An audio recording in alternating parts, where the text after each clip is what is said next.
episode 35 of The Beardcaster. My name is Scott Sikora, and I am The Beardcaster.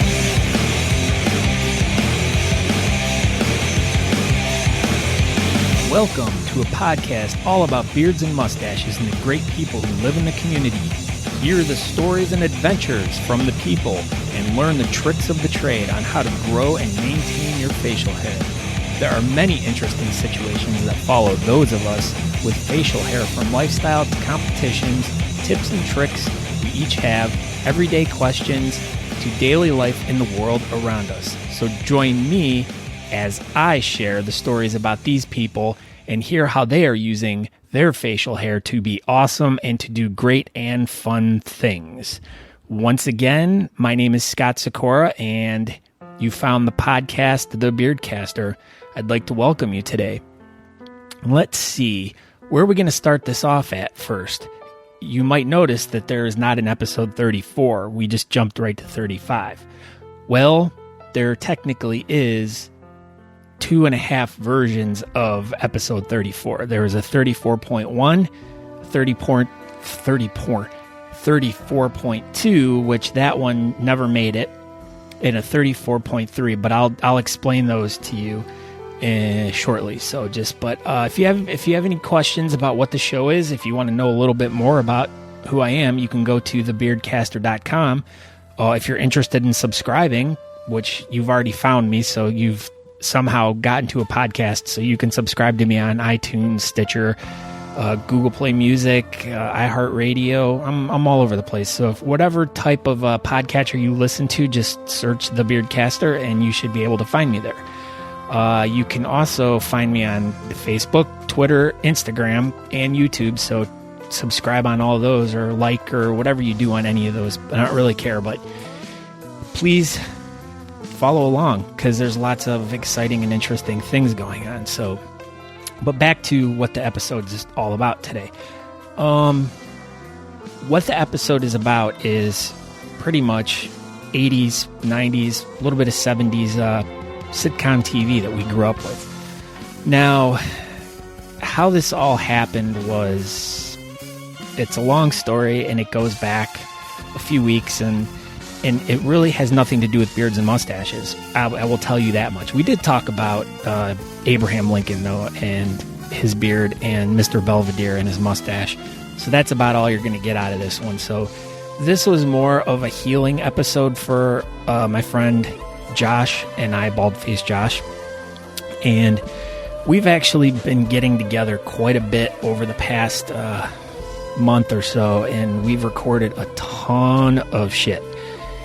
And the thing is it's been all about specifically a tragedy that happened in our hometown now about a month ago, and we lost 2 young men in a tragic car accident, one of them being very close to myself, my niece's boyfriend, and the other was a very good friend of both my niece and nephew. So our family lost a couple really great young men, and Josh, being a teacher at the school, had both of these boys through their whole high school years, and he was also he was very close with both of them. And so the first episode 34, we recorded one night, and we pretty much talked about how we were reacting to it. It was pretty fresh. We were both kind of upset, and we drank a little bit, and it was an all over the place kind of thing. I mean, it was a good conversation, and but we kind of mixed some other dumb shit in there, and it just kind of didn't turn out the way I wanted it to. But I did the whole episode, beginning, middle, end, and I have it. And then I decided, I'm like, well, let's do it again, and we'll do it this way. So we started recording it. It was beautiful. It was turning out exactly how I wanted it, and the batteries on my recorder died, so I lost that episode completely. No way I could save it. So by this point, we're really pissed, because we had a bunch of good stuff, and I wasn't sure if I was going to release the one, and the other one would have been the one I would have released, but it got lost. So we decided that we would record a third one, and we would go a different way. So we made up all these notes, charts, and all this interesting stuff, and we got together one night and we started recording. And so I figured, well, let's just start recording. We'll just start talking about stuff. Get kind of like warmed up and everything. So I think we started recording at like 9 or 9:30, and so we just started kind of bullshitting about this and that, and then what you are about to hear right now is what we talked about, and we just ended up talking for close to 2 hours about growing up with television. And so we talk about all these different TV shows from when we were younger, and we talked about different crushes that we had on different women that were on these TV shows, and we just kind of jumped all over the place, talked a little bit about movies and so on and so forth. And it just kind of evolved. The conversation just started talking about like just different things, but it's all for the most part about sitcoms and stuff. And as we finished it, it was like, wow, we really needed that. That kind of like, it got our mind off of all the things that we've both have been going through over the past, 2, 3, 4 months in our lives. And I mean, it's been up and down, up and down, up and down. And it's just been, a lot of deaths over the past year, and we're only halfway through, and, dealing with that amongst other personal issues. And just, I've been having a difficult time. We'll just put it that way. And it's definitely affected stuff with the podcast. So it was one of those, I haven't been in the mood to do it. Just too many other things on my mind. I could not focus on it. And so Josh forced me to get, and I thank him very much for that. So then later that night, he just started talking about everything that, him being a teacher and the boys and his experiences with each boy and what he thought about them. And he said a lot of really beautiful things and was extremely, I don't know, he was just honest. It was heartfelt. And so by the time we ended up finishing, it was like 4 a.m. And so I had all this stuff, all these different things. And so I ended up cutting that and recorded a whole nother episode. And as I listened back to it, I was just like, this is episode 34.3, and I'm not sure if I really want to release it either. Because I don't know how people would take it. I don't know if people would be offended. I don't know if people would like it. And so I just kind of felt better off, it's there. And I guess if anyone is really super interested in hearing it, they can email me, scott@thebeardcaster.com, and I'll consider sending you a copy of it. So, but without further ado, let's just get right into this, because this is going to be a really long episode. And this episode's for us. It's for us to just vent. And there's going to be a lot more of these episodes coming of just nonsense bullshit, because we're still trying to get through a lot of things in our life, and us getting together and just kind of talking about whatever has been wonderful therapy for both of us. So if you don't mind, I'll be doing some beard related shows. I got some stuff already lined up. I got some great people we're going to be talking to in the next few weeks, but I'm going to try to be popping a little bit more shows out. Maybe I'll do one every week. Maybe it'll be every 2 weeks, but I'll try to get as consistent as I can. But like I said, there's going to be some weird episodes that have nothing to do with facial hair. It'll just be Josh and I venting about whatever, just to kind of blow some steam off. So I hope you guys enjoy this. There's some funny stuff in there. Hopefully you guys make it through the whole thing. It's about an hour and 45 minutes. So with everything, this will probably be about a 2-hour episode. So, bang. But I hope you enjoy and action. We were talking about like the old TV shows we used to watch when we were younger, and then I could remember like what nights they were on and like. But they switch nights sometimes. Like one of the ones I want to go back and watch, and I actually watched a very, very little bit of it not that long ago. Voltron, it's horrible. No, but you know those Funko dolls or whatever, those little bobblehead things. They have Voltron. They have a Voltron Funko now. I saw it today at Toys R Us. What don't they have one of those of? All right, here we go. I'll start the song and see if you can remember the badass TV show that I want to go back and watch. Mr. Belvedere. No. Streaks on the China. No, that's not it. That was Mr. Belvedere, wasn't it? Oh, I don't remember. I remember. Well, I'm not the kind to kiss and tell. That one, but I've taught ladies plenty. Fall Guy. Fall Guy.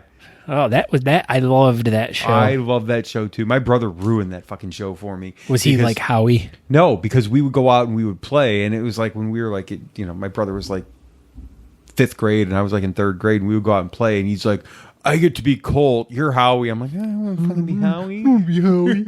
I have to be the side where I'm Colt." So I'm like, "Fuck this shit." What was the name of the girl?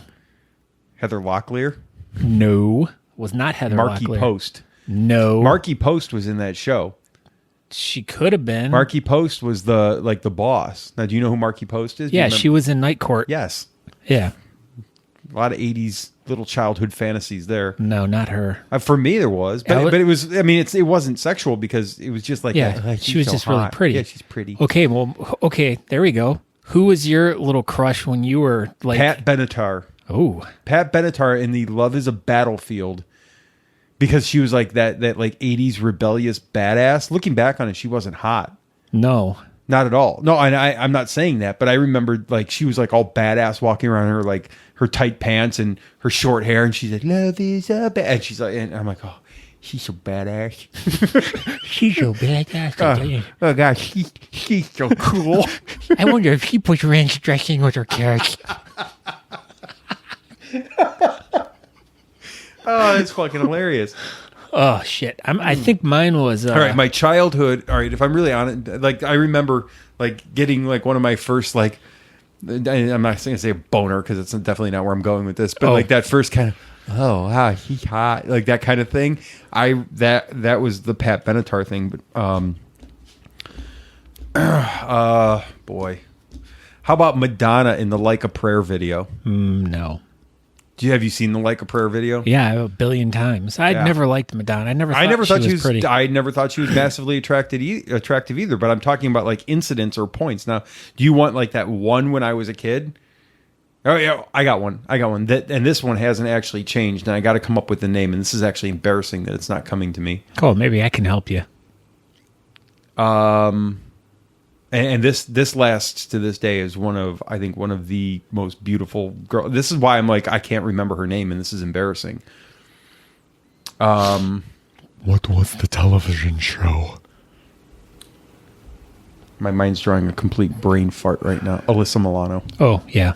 Oh. Yeah. I had a big crush on Alyssa Milano growing up. I'm not sure. I was kind of like in and out with her, like Not me. And she's hot now. Yeah. She's like a hot mom. Like she's so milfy. I tell you what, like I mean, she does like for like the NHL catalog. Mm-hmm. She does a lot of like modeling for stuff. Oh my god, just like a shirt and like you're left to imagine she has nothing underneath her hockey jersey. No.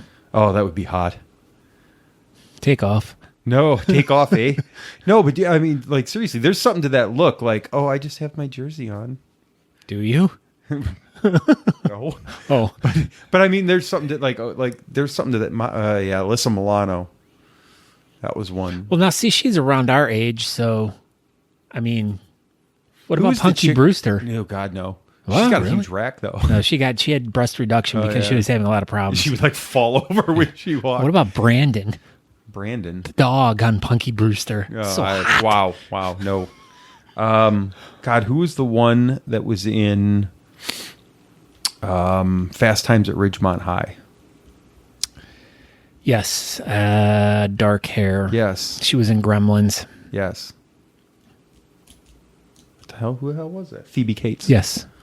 Yeah. She was pretty. She's very pretty. And Winona Ryder went through a period too where she was pretty, but it wasn't. It was short lived. She has moments like where I think she's been like real like, and then she's like really pretty, and then she's like, and then she's like really hot. Yeah. Like she kind even of the roller older coasters. she gets, like Yeah. she's one of those that gets. But beauty really does get better with age.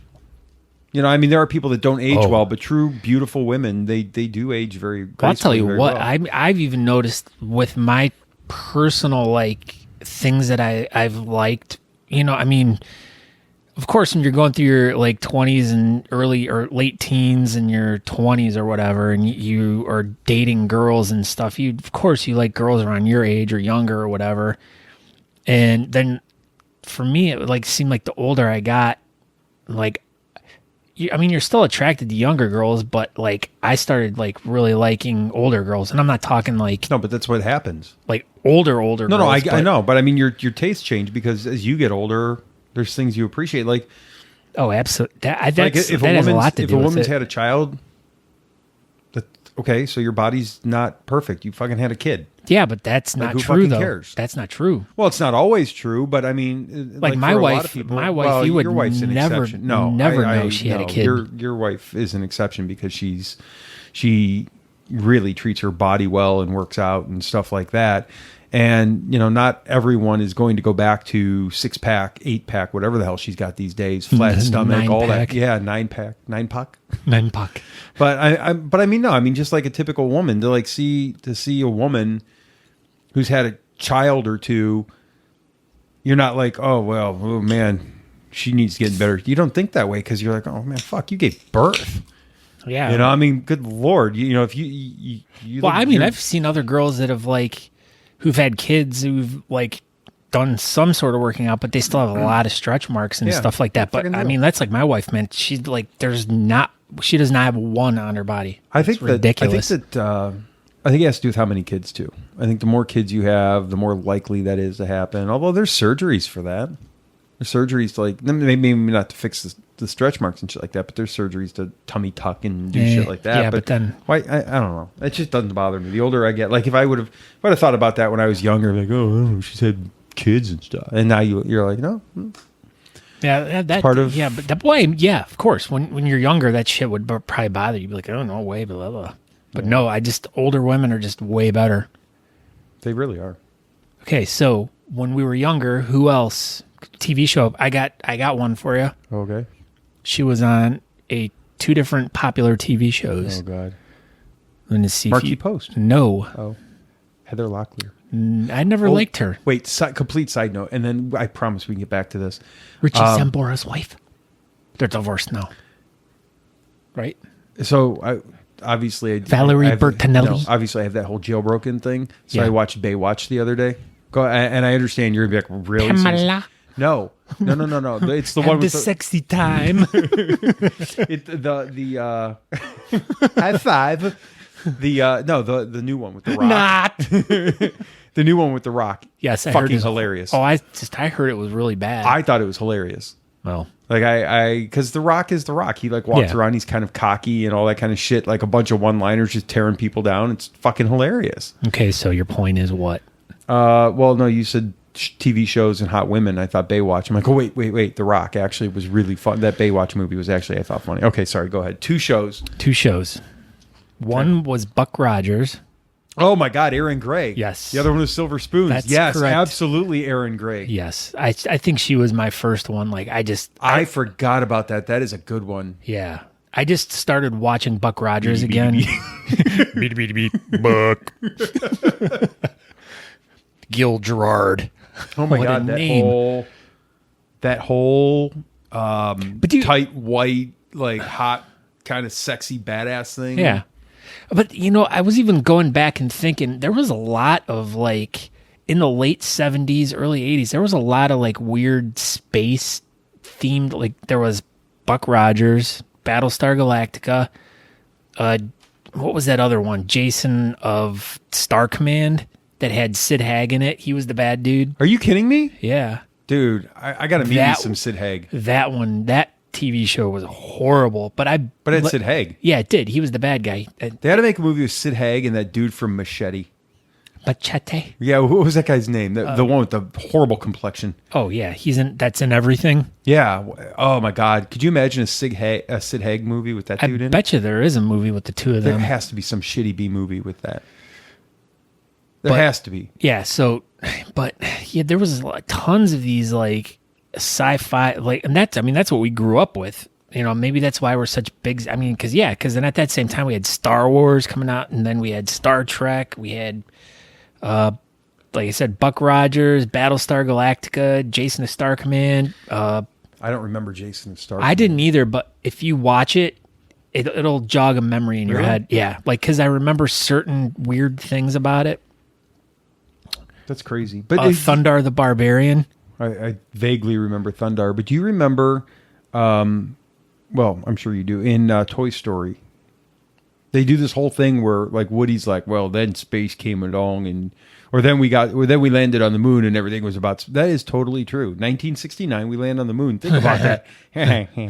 But think about that. Everything from that point on was all star stuff. Like, you go back in the 60s, it's like Bonanza, and Little Gunsmoke, House on the Prairie, And then you get to then 69 happened, and all of a sudden it's like Star Wars and Star fucking Trek. God, that's about the only good thing about it. Fanboys is about the only good thing about Star Trek. But yeah, okay. But I'm just saying. Well, no, okay. But then all that stuff too. It all became about sci-fi. But then 2001 or whatever that one, Space Odyssey. Then the 80s became cop dramas. You got T.J. Hooker. Jello pudding pop. You got T.J. Hooker. You got Miami Vice. Yeah. Hunter. Heart to Heart. What else? Riptide. Do you remember Riptide? Vaguely. Yeah, that big fucking helicopter that they had. Oh no, I thought that was Airwolf. No. Well, they had Airwolf. That was like a Magnum that was PI. a badass one. No, yeah, absolutely. What else did they? God, yeah, it was all cop dramas and stuff. Yeah. What else? Come on, there's Fletch. more. I mean, that was a movie. That was one of the funniest fucking movies. But ever.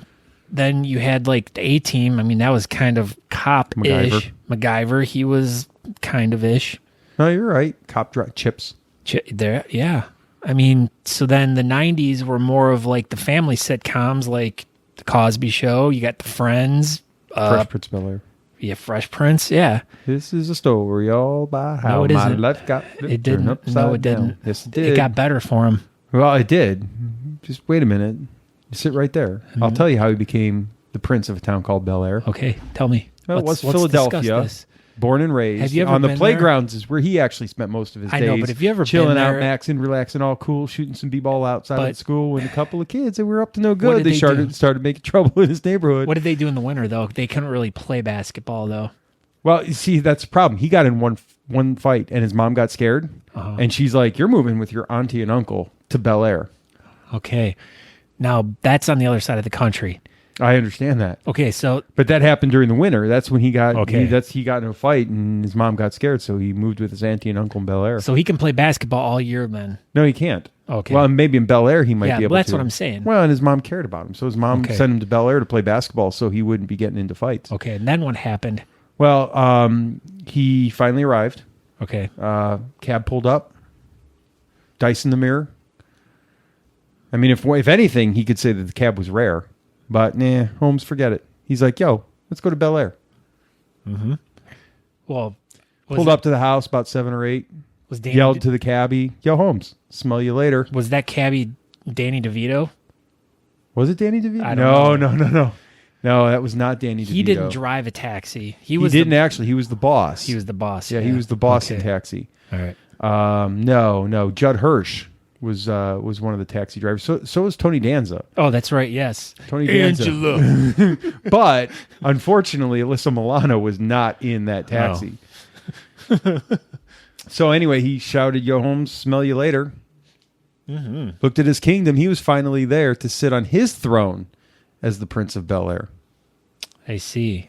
Bum, ba-da-da-da-da-dum. That was a great show, dude. Come on, you have to come on. I know you don't like the hippity hops, but no, I had watched the show. I had watched the show a few times. Will Smith is one of the greatest entertainers of our generation. Like top 5 entertainers of our generation. Top 5. Justin Timberlake. You're getting out of The Rock. Will Smith. Oh, Paul Rubens. No, but they have a Funko of him also. Geez, who don't they? They Your mom? No, your mom. They probably have one that we could fashion into the Admiral, though. The Admiral's got his own bobblehead already. Does he? Oh, that's right. You made him one. No, the work did. But, okay, so let's talk about any other of our... Do you want to talk about sex, baby? Do you want to talk about you and me? All the good things and the bad things that may be? No, well, now we're into the 90s sitcoms, so now we're talking about a different world. Yeah. That was college-based. That was college-based. And then you get Saved by the Bell. Did you know that there was a Saved by Bell? When College years. Bob Golick. No. Well, yeah, but did you know that when we were growing up, we got taller. We did. Our voices got deeper. Yes, Some of us got pubic hair. Publix. But as we were growing up, like the first time I even thought about watching Saved by the Bell, they were already in high school. I had no clue that there was a middle school version of Saved by the Bell until I was in college. That. Huh. They were doing reruns. It. I'm like, good Lord. No, these kids were in high school at Bayside. And I'm like, no, they didn't go to middle school. I'm like, oh, shit, they did go to middle. What the hell? What do you know about that? Look at Screech. He's still a douche in middle school. He did pornos. Yeah. He just killed a guy, too, or stabbed him or something. I thought he got in big trouble. But there's a shock. Dustin Diamond in trouble? Yeah, I think it was him. It was like some bar in Michigan or something. He stabbed some dude in the back or something. This was like a last year. Well, I don't have time to do that, but... Really? Did Siri, did Dustin Diamond shank a bitch? Not a bitch. A bitch. Searching now. Dustin Diamond did shank a bitch. Now, this... Okay, we've obviously evolved from when we were young children, so up till now we're into our mid-teens. Wait, hold on. We did skip the most obvious of all of those. Now, granted, it wasn't television. Slave Leia. Yeah, but we're sticking to television here. I understand that, but we did, going back to the original Crushes, topic. Yeah, Slave Leia. Okay. Definitely. Okay, go ahead. No, I was going to bring up, like, now that we've as we were going through the 90s and we, named some cop dramas, and then we're getting 80s, then we get into the 90s with the more family, what is Cosby. Cosby. The Michael J. Fox show, Family Ties. That was the 80s, wasn't it? I feel like Cosby started in like the mid 80s also. Yeah, but it definitely went into the 90s. Yeah. And then what was that one with Urkel, Family Matters? Yeah. Yeah, and then the Balki Bartakamus show. Cousin Larry. what was the show? Perfect Strangers. There we go. Yeah. That was a Friday night show. What was the horrible one with Bob Saget? Full House. Full House. That was good. That show was shit. Oh, I love that. I watched that. Lucas and I watched that show all the time. That made a resurgence, though. Yeah, but a lot of people are all about the Full House nowadays. No, see, I heard it was really bad, but I have not watched it. I don't want to. hated that show because I feel like Bob Saget. Cut it out. I feel like Bob Saget is the least. What was the name of the dog on ever. that show? Buster. Comet. Oh, well, I just threw a name out there. Actually. Stupid. All right, what else was in the 90s? Let's see. Well, geez. I'm trying to think, like, stuff. Okay. This was one program that I will love. This might be in my top. You can't do that on television. Did you watch that one? Yes. Love that. Alanis Morissette got her start on that. Yeah, I did like that show. I love that show. Double Dare. Oh, yeah, absolutely. Fraggle Rock. Yeah. Going old school. Fraggle Rock, cartoon-wise. Then it'd dive into DuckTales. I love that. I used to watch so much DuckTales. Yeah, that was a good one. But Pete and Pete. Yes. Yes. That is hands down like one of my all-time favorite TV shows. Like, I love that show. Like, I remember you guys were big into that for a while. Oh my God. I would watch that show like crazy. I just loved that show. And to me, that was like the only show that I was relatable to because I had a tattoo on my arm that danced, but I really didn't. It was an invisible tattoo? Yeah. No, that was a good show. We did that was college years, wasn't it? Where we would sit around and watch Pete and Pete and like Mystery Science Theater and Power Rangers. I never got into the Power Rangers, but were you gone when we were into the Power Rangers? Yeah, all I remember was it was High Noon for Mystery Science Theater. And then Power Rangers. And then there was Matlock in there somewhere. You know, my freshman year of college, Matlock, another 80s cop show. Yeah. Murder, She Wrote. Andy Griffith. Yeah. And Opie Cunningham. God, you guys were at Kent. Well, you weren't at Kent yet, but you were going up there all the time, and I was at Baldwin Wallace still. And my show was Bonanza. I got into Bonanza for a solid year.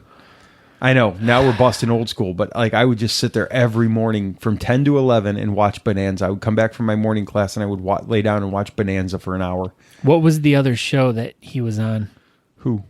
Michael Landon? Yeah. He was on, he was on a lot of shows. Highway to Heaven. That was it. Highway to Heaven. And he was on Little House on the Prairie. Yeah, Little House on the Prairie. And he was gay. Yeah.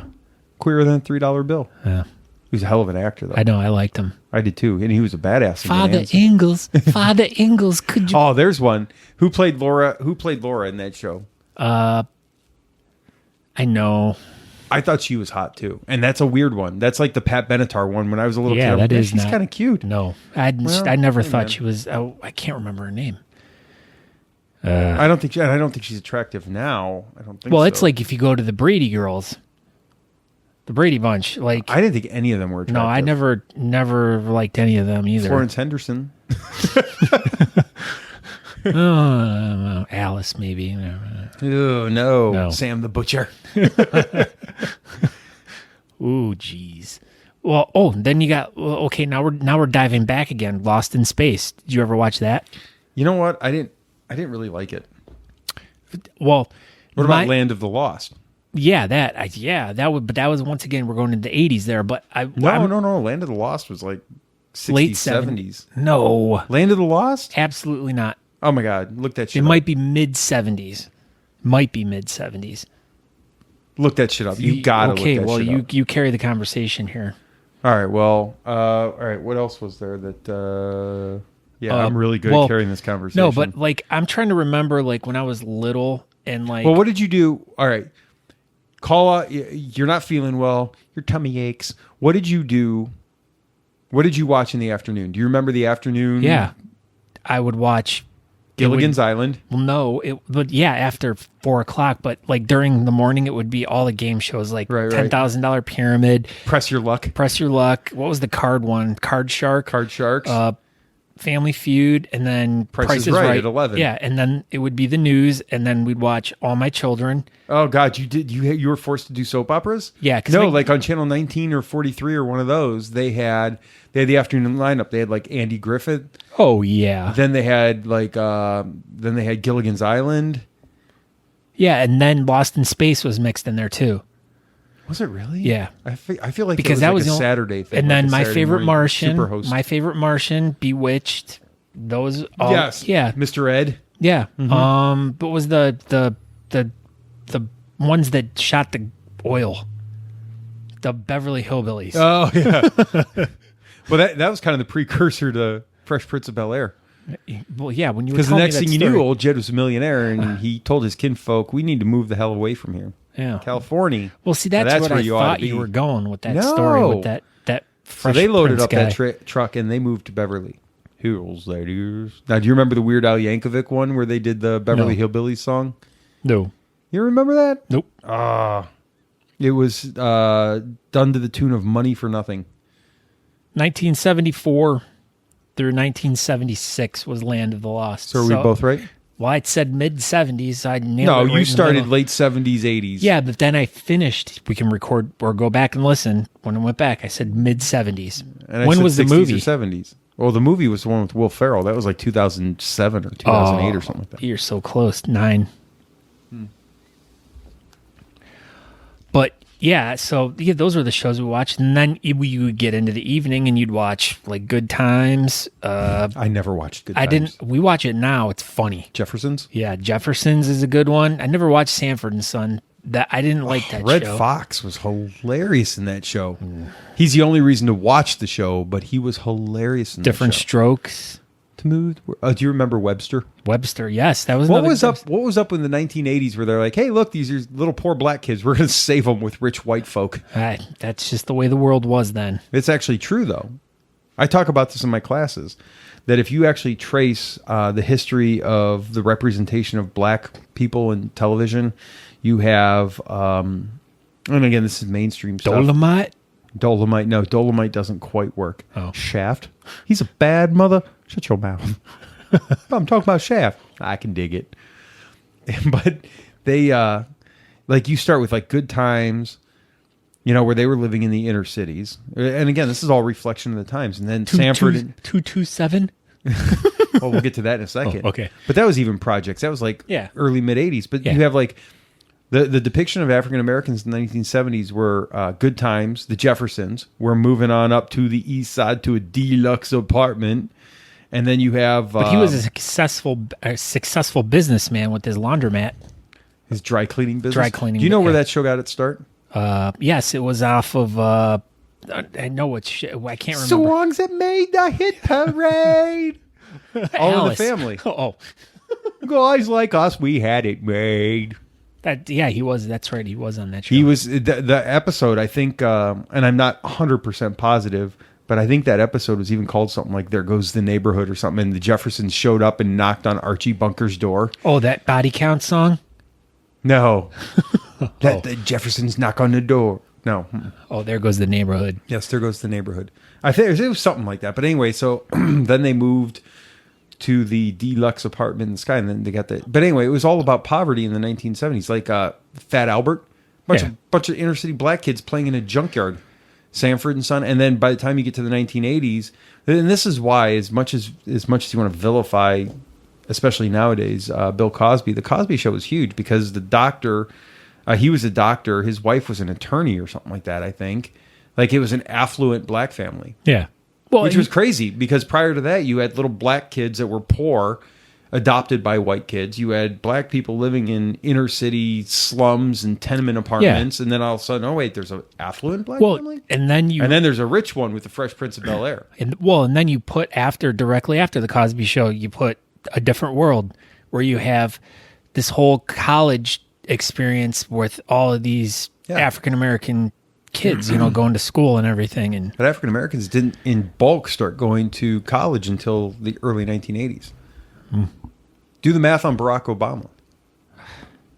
I know, I get it, but I mean, do the math on Barack Obama. Barack Obama. He's not a math problem. He's a human, Joshua. No, but I think he was human. If I'm not mistaken, I think he was 18 in like 1980 or 81 or something like that. Oh, so he led the black people to go to... No, but it typifies where African Americans have come because I think he was born in... Let's just say hypothetically, he was born in 1960, just to make up the number.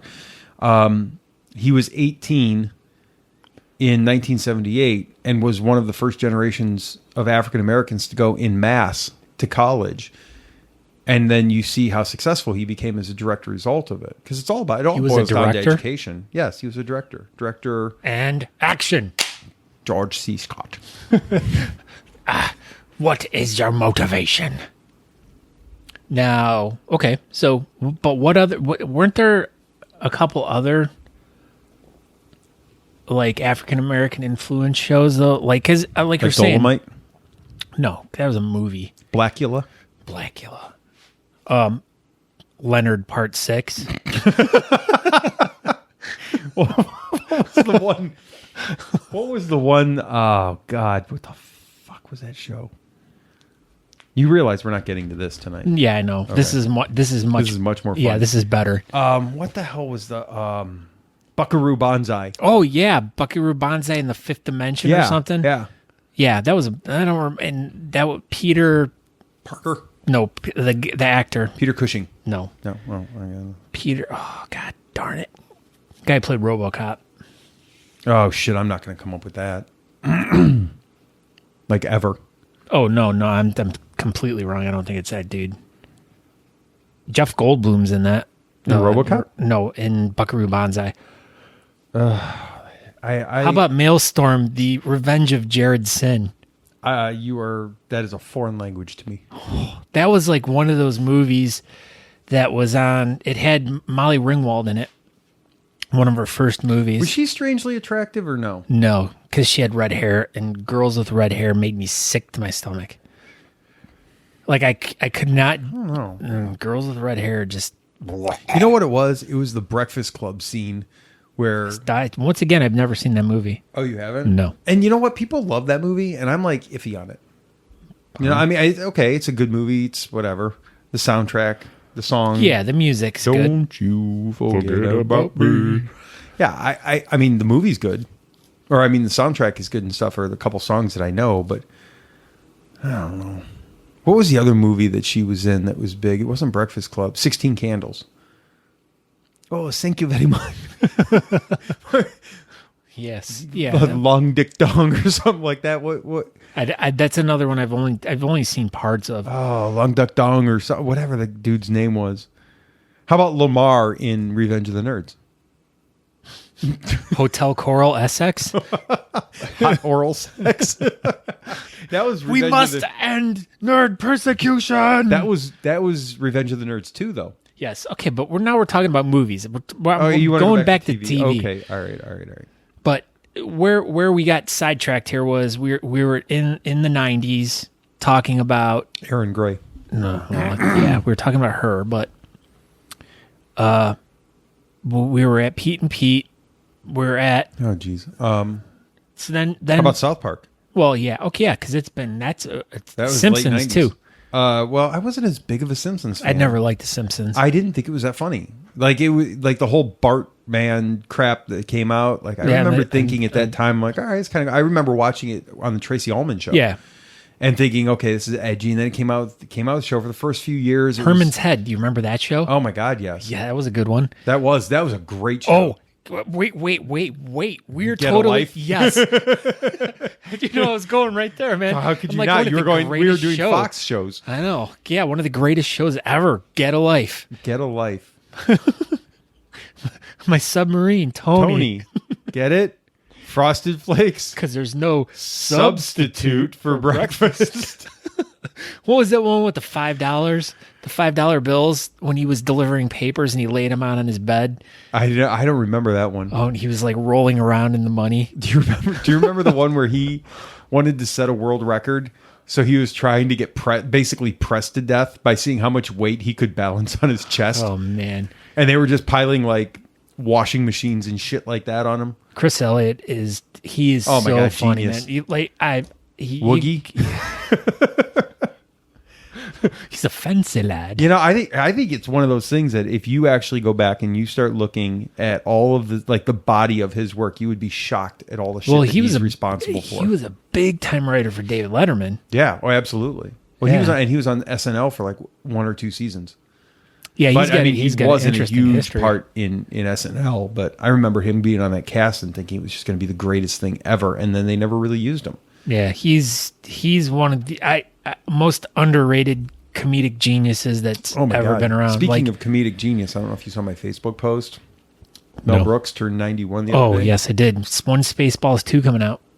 It's not, is it? I think that was just a hoax. And that's not what I heard. Oh my God, that would be phenomenal. Yeah, I thought I had heard Spaceballs 2 is already in production. Is it really? Yeah. Oh my God, that would be phenomenal. Well, Rick Moranis doesn't do anything though.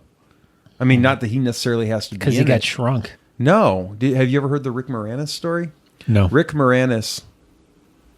Okay, I'm going to disclaim this. No, it's Rick Moranis. I was going to say it might be Martin Short, but no, it's not. No, him and Steve Johnson. No, Steve Johnson. Sorry, Steve. Sorry, Steve, if you're listening to this. Yeah. Him and Steve Martin are touring. Not Rick Moranis. You're thinking... No, Martin Short. Yeah, Martin Short and Steve Martin are touring. They're coming in like October. Yeah, they're coming to Nautica. I really want to go and see what that's all about. Hashtag absolutely got to go. They're playing some music. They're not playing music, are they? Do you not know that Steve Martin is one of the greatest banjo players ever? Yeah. I absolutely know that. Yeah. The Jerk. The greatest movie ever. One of the greatest movies ever. Absolutely. But anyway, they're shooting at these cans. Shithead, move. I was born a poor black child. I got to watch that movie again. But anyway, Rick Moranis, I think it was Rick Moranis. He quit acting. God, why? I'm trying to remember. I thought it was Rick Moranis. He quit acting. Sorry. Again, I got to think about this. But his wife died and he wanted to raise his family. He wanted to raise his kids, and he didn't want to be away from them, didn't want to spend time apart from them. And so he quit acting for an extended length of time. That sounds like George Lucas. It was not George Lucas. Well, George Lucas may have done it also. Yeah. But I'm pretty sure it was Rick Moranis. And they said this is why he hasn't been. When his wife died, which, speaking of that, Gilda Radner and God, who was Willy Wonka? Gene Wilder. Gene Wilder, as soon as Gilda Radner died, became like this crazy recluse. Because Gilda... Is that like him Randy and Gilda Quaid? Radner, well, no, because he was so heartbroken, allegedly, the story goes, over Gilda Radner's death, that he didn't really have the motivation to do much anymore comedically. And let's face it, I mean, Blazing Saddles, you want to talk about greatest all-time movies, I mean, Blazing Saddles is... I mean, Gene Wilder was huge for a while. Stir Crazy. Young Frankenstein. Frankenstein. Frankenstein. I mean, he was huge for a while. And then all of a sudden he's gone. And then he died last year. I did hear a rumor. I don't know where I saw it or where I heard it, but I did hear that possibly Strange Brew 2. So Rick Moranis maybe back in the maybe flow. I don't know. And then who was the other? What did that guy play? That guy played in a ton of stuff. The other guy. Yeah, I don't remember. I don't remember his name. Bigger dude. Hey. He was in a ton of stuff too. See, but again, now we're back on movies. Yeah. That has to be a whole different episode. But okay, let's get back to TV. Okay. Here we are, face now, to how about face. okay? A couple of silver spoons. Now do you remember who was in that? Here's your link to television. Okay, and that show was Ricky Schroeder, Alfonso Ribeiro. Yep. Who was also on Fresh Prince of Bel-Air. as what was his name? Oh God, give me a second. He was Come on. he's got the dance that's named after him. Yes. It's called the Come on. You can do it. I can do it. I can do it. You can do it. You know it's and I this give is up. as I'm processing this. Charlton. Yes. Charlton. What was it? It wasn't Charlton. Carlton. Charlton's but they have the dance called the have a chew. Carlton and also the Charlton. No, Will Smith has done a bunch of stuff on Graham Norton. Well, not a bunch, but he's done a couple episodes. It's like a YouTube thing now. And he did an episode where he brought like he did the Fresh Prince of Bel-Air song, and then he also did one recently, and it had he came out and he said something like, "This has had 80 million hits or whatever." He's like, "So let's try this again," and he had his kid with him. Will Jaden Smith. I can't stand that kid. Jaden, I don't really know. You know what movie killed was whatever one they were in together. No, it was the day. No, it wasn't Day After Tomorrow. Yeah, the remake. I never saw it. There we go. There's another one right there. Jennifer Connelly. What was she in? Oh, shoot, shit, man. She's shit? like one of my favorites. She was in Labyrinth. Don't remember it. Was that the one with David Bowie? Yes. Oh, yeah. Still don't remember it. Yeah, no, she was another one that was from the 80s that I just... But isn't it weird? You look back on the 1980s and those things that you were like, oh, my God, Aaron Graves saw. If you saw a picture of her now in Buck Rogers, you'd be like, boy, ew. Oh, she's hot. Yeah, she was in the remake of Day After Tomorrow. Oh, all right. Yeah, she's hot.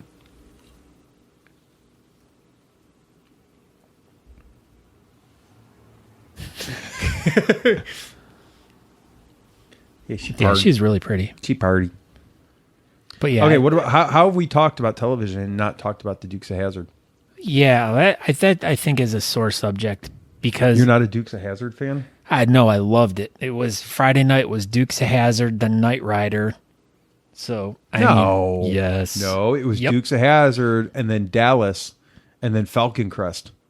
Because when Dukes, we might be talking about two different generations of 80s television. All right. Because and this is how I know this, because I would get to watch Dukes of Hazzard, and then Dallas was on right after Dukes of Hazzard. So when Dukes of Hazzard was over, it was bedtime. And then here's another one that's kind of crazy, which is completely changing topics. But to this day, I hate the TV show MASH. Oh, that was on at 7:00 every night. until it went into syndication. And I knew that I could not fall asleep and that I was having trouble sleeping. Basically, I knew I had insomnia or an insomniatic episode. I don't know how, whatever. Insomniatic? But I knew I was struggling to fall asleep when I heard the MASH theme song. And to this day, it drives me crazy. That and the one from Taxi. Oh, yes.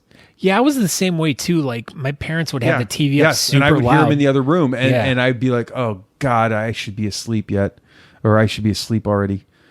It's horrible. Yeah, I totally forget about that. Like, yeah, those, once again, then you go into Falcon Crest, Dallas. What was that one with Knots Landing? Knots Landing, yeah. Yeah. I mean, those were shows I never watched or anything, but I got into Dallas, I don't know, early 90s, mid 90s, somewhere in there. I just started watching it. I don't know why. I just did. then you get into the so then all right, now we're going back into the 90s now, so we keep jumping around, and I apologize. Yeah, but that's kind of, isn't that kind of the way this goes? Well, it's all intertwined because it's like one tangent leads to another tangent, and they're all like it might go. But from that's an what makes actor. this a great conversation. Yeah. And anybody that can follow this would be fairly impressive. Not that you're going to publish this, but no, this is a definite good one because like I'm impressing myself for my knowledge of TV show names and actors and stuff because I'm really freaking horrible with like BJ and the Bear. Yep, that was another good one. BJ and the Bear. Wow. See, now it just makes me want to go back to television or back to movies.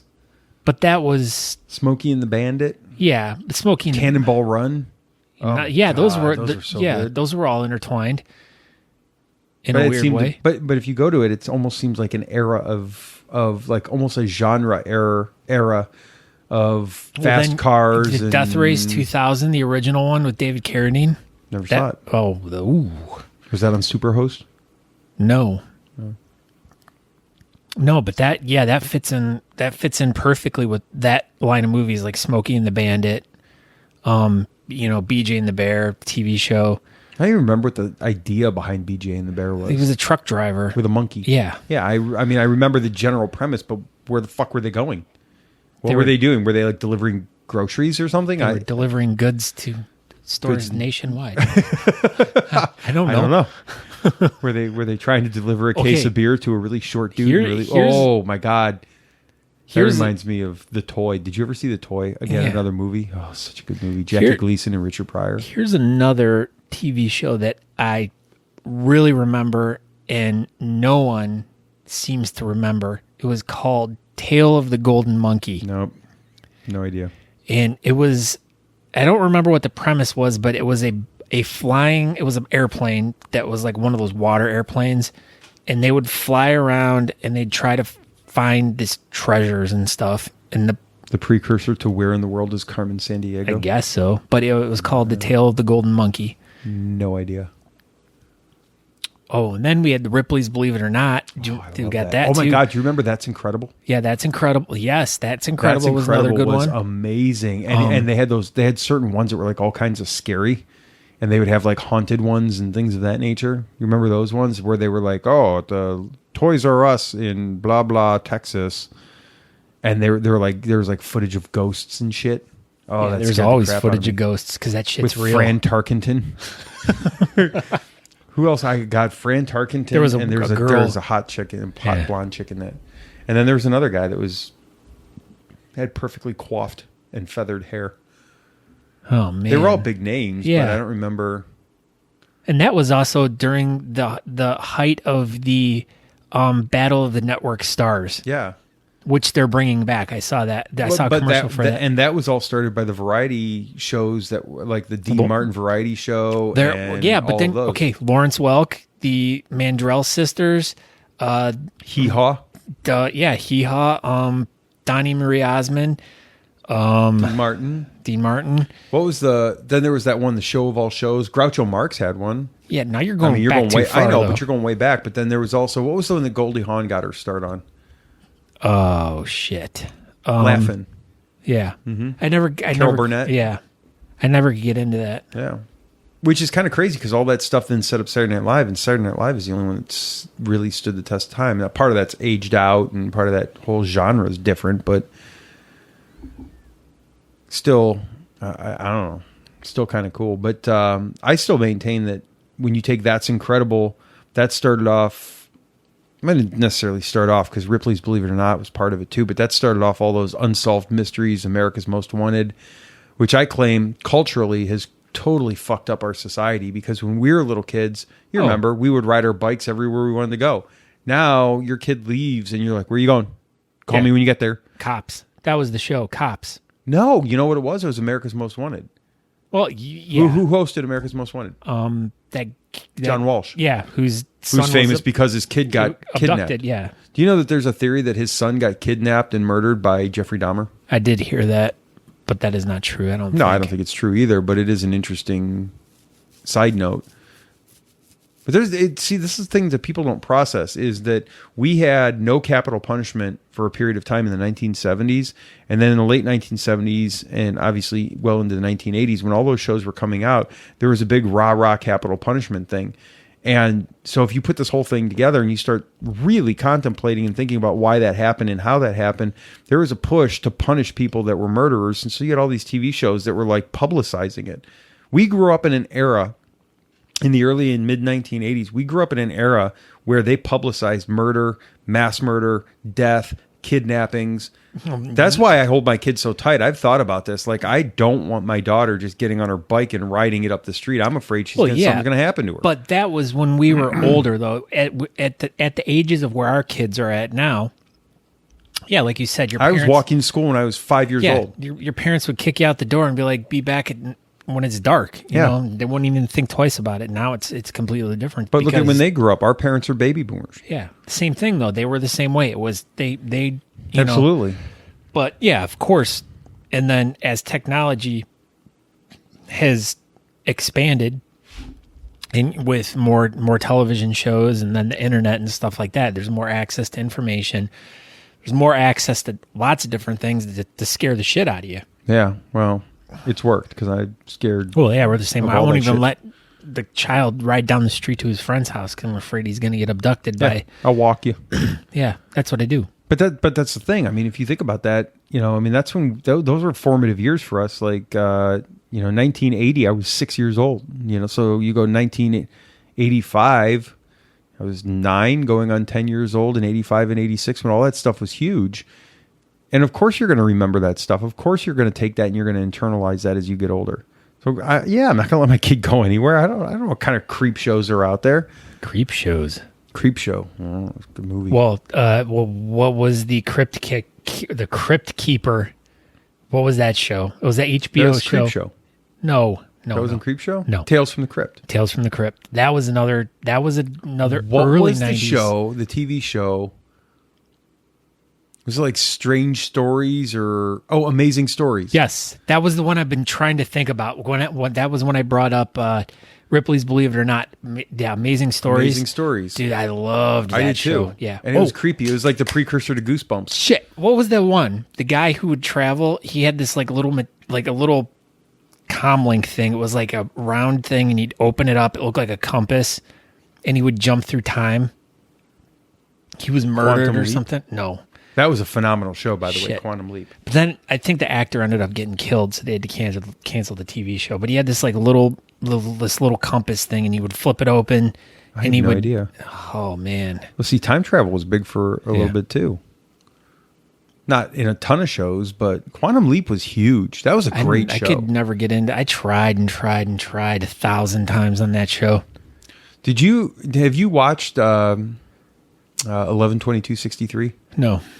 That's amazing. You know what it is, right? No.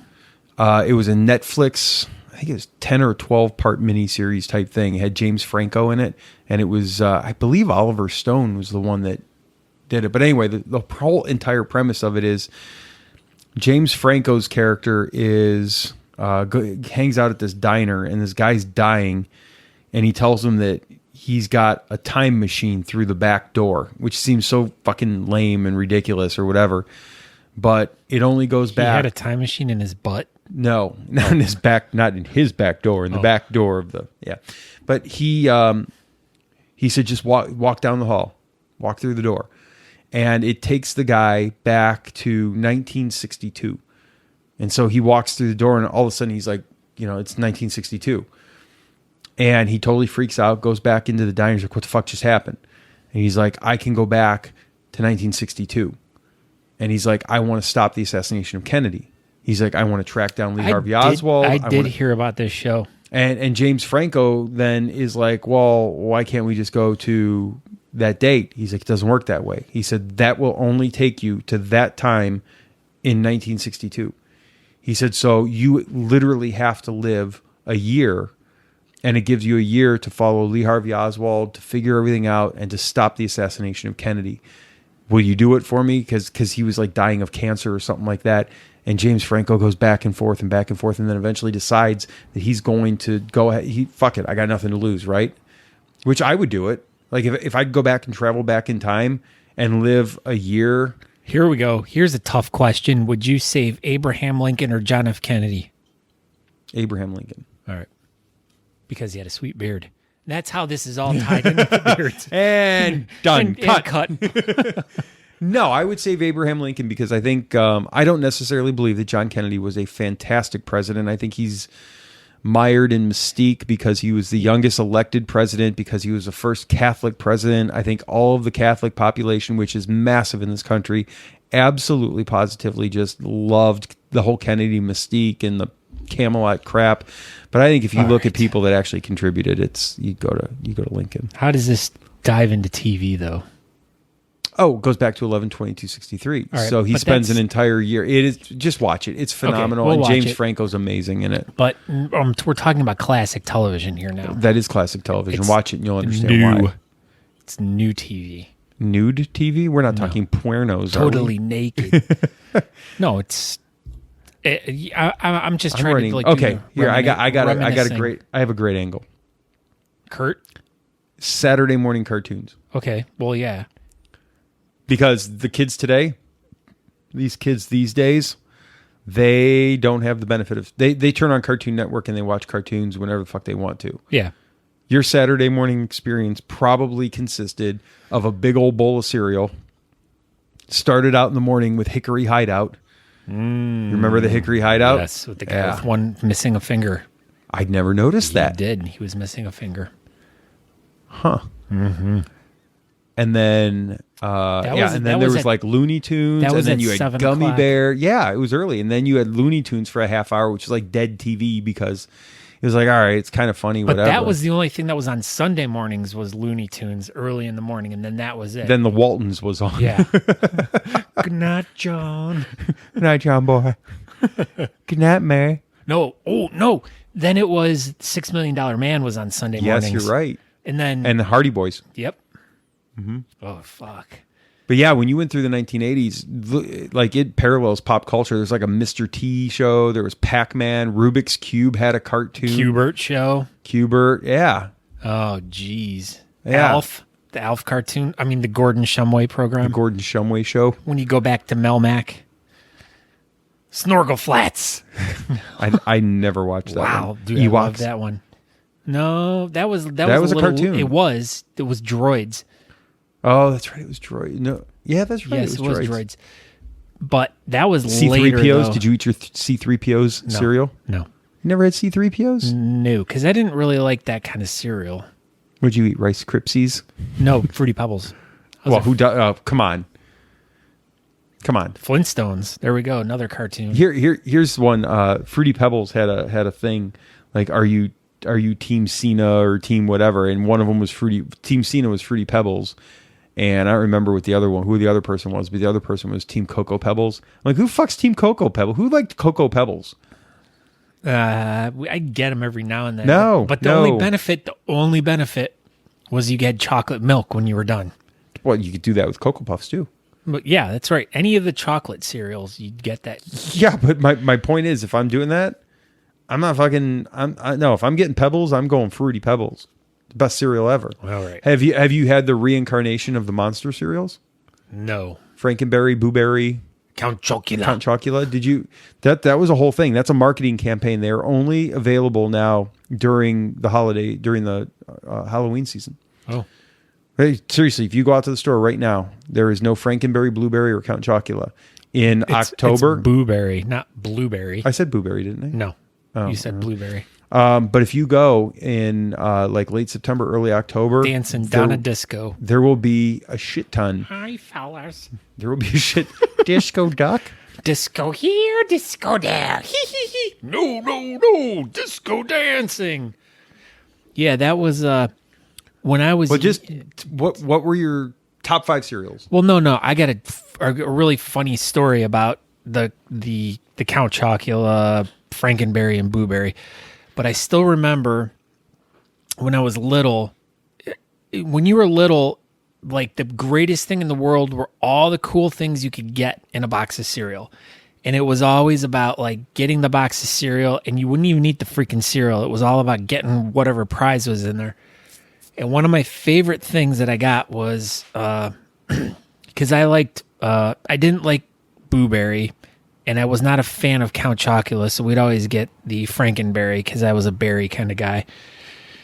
And attached to the box of cereal was a record, a paper record, and I used to listen to this thing all the time, but it was Monsters Go Disco, and it was I could almost like verbatim like repeat the whole entire thing back, but it just makes me laugh because all the monsters are sitting at the Monster Castle on a Saturday night, and they all decide they're going to go to the disco, and the story takes place of them at a disco during a disco dance contest, and yeah, so and it basically turns into like a 5-minute commercial for kids to buy these cereals and stuff like that. So, but like I said, it just back then it was all about like even going to McDonald's with Happy Meals. I was just going to say the Happy Meals. Did you ever get the saucers?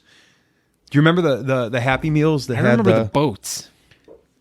Yeah, they were plastic boats. They had a top and a bottom. Yeah, they had flying saucers that were like that too. Oh, I don't remember. Did you ever have the little McNugget toys that they came in the little McNugget containers, and they had like pirate costumes and shit like that? Maybe. The toys were badass. Yeah, everything was cooler back when we were younger. Now they're all shit. Everything really sucks. Has Lucas had has your anyway? Yeah.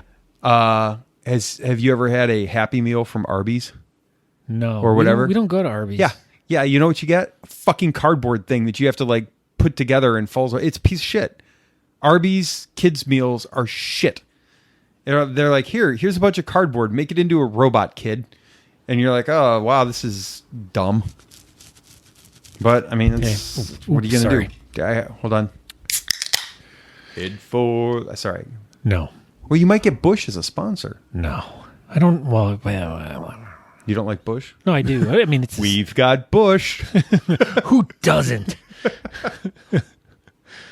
No, McDonald's. Yeah, I was actually. It's funny you mentioned that because I was just thinking about that too. That like the marketing that they did, and this is all shit that's fun to talk about because there's a huge cultural connection to all of this stuff. And again, this is my psychology background that I've got. There is such a huge connection to the baby boom and to the way that we were raised and to our parents were the baby boomers. And so our parents raised us. Our parents were the first ones raised on television. Do you realize that? Like our parents were the first ones that actually woke up and had television on a regular basis. And they didn't get it until they were, I don't know, probably even 8-10 years old. But they had all those shows, those kind of fun shows that were kind of catered to them. And like the Honeymooners. I've seen this episode 20 times. Yeah. All right, Mom. And but I mean, then we grow up and we got to experience the tail end of that. Because if you look at television now, and cable changed this whole freaking thing. As soon as you could watch whatever you wanted, whenever you wanted, it changed. But we used to actually have to get off our asses off the couch and turn the channel, and we had 5 or 6 different options, and that was it. We had 3 channels, and I still remember our first color TV. We had a black and white. Hey! This is not a racist. This is not a racist podcast. No, I know that, but I mean, your first colored TV. Oh, shut up. No, but I still remember like when we got our first color TV. We had Shit, man. I think it was like when I was 7 or 8. I remember having a black and white TV. And that's what I said, like watching Lost in Space. I remember watching MASH. I remember watching like all those shows. It was all black and white for me. Do you remember having to tune in, have to press in the little thing within the dial to kind of tune it in a little bit more, and you'd have it'd still be fuzzy. Yeah. Now here's some local nostalgia based on the channel. The antennas to get the Cleveland Browns games, you'd have to tune the antenna to Detroit. No, yes, I do remember that when MTV came out. Yes, channel 61 for like a couple hours a day would have music videos, and since we were like poor, we didn't have MTV, we didn't have cable. Yeah, we were the same. So way. you would have to tune in channel 61, and you would get like a couple videos. Like there was like an hour or 2 hours of music videos that you would get. I also remember feeling extraordinarily blessed in a sense that if I went into the library on the right day, I could rent a VCR. Oh. That reminds me of going to the video store and being able to rent... Video Wizard? Yes, and being able to rent a Nintendo. And, gosh. Yeah, that was big time then, to be able to rent a video game system. But yeah, I do remember, I can even tell you what when we got our first VCR, do you remember what the very first movie that you rented was? No, I don't. Dune. I remember. Dune I have ours. a couple like flashbulb memories. I remember we used to go up to Video Zone, and we would rent horror movies left and right, like Faces whatever. of Death. No, nothing like that. But things like I don't know, Evil Dead. All right. Evil Dead 2. All the Friday the 13th movies, stuff like that. And then we decided, because it was always there. Porn. No, close to it though. Yes. Rocky Horror Picture Show. And I'm like, oh, it's in the horror section. Okay. I've never, I wonder what this is. Like, I put it in, and I love the movie now, but I put it in and I'm like, what in the holy hell am I watching? Because here I am, like 8 years old or 9 years old or whatever the hell it was. I'm like expecting blood and guts and gore. And I see Tim Curry as a transvestite singing. Which is one of the... I mean, I love the movie now. Still never seen it. I love it now. Speaking of Tim Curry, any idea where I'm going to go with that one? Speaking of Tim Curry, Yes. I am your singing telegram. Nothing? Nope. Clue. Oh, from Tron. Clue the movie. Oh. No, Clue the movie. Oh, I thought you were talking about Tron. No, I've never seen Tron. Oh, there you go. Clue. No, Clue the movie. Oh, okay. Well, we're in two different places here. We really are. But anyway, one of the first movies I remember watching on the rented VCR from the Chardon Public Library is Christmas Story. Ooh. Yep, that was 1985-ish or something like that. But I remember going up there and getting Christmas, which is why to this day I still have an infatuation with that movie. I mean, the Cleveland. That's where we rented my first movie, Dune, was from the library. That was fantastic. That was cool. And you got the thing that looked like a suitcase, and you brought it home and plugged it into. Actually, back then, I think you had to take a screwdriver, and you actually had to put the little Y things in, and you had to tighten the screws. Please be kind and rewind. Yeah. Or you could buy a little apparatus. You just didn't want to mess with it. You just put it in there and rewind while you started your next video cassette. That's right, because you don't want to burn out your motor on your That's right. VCR. That's right. How pissed off do you think beta people are? I guarantee there's people that still have beta today. They probably don't use them. Laserdisc.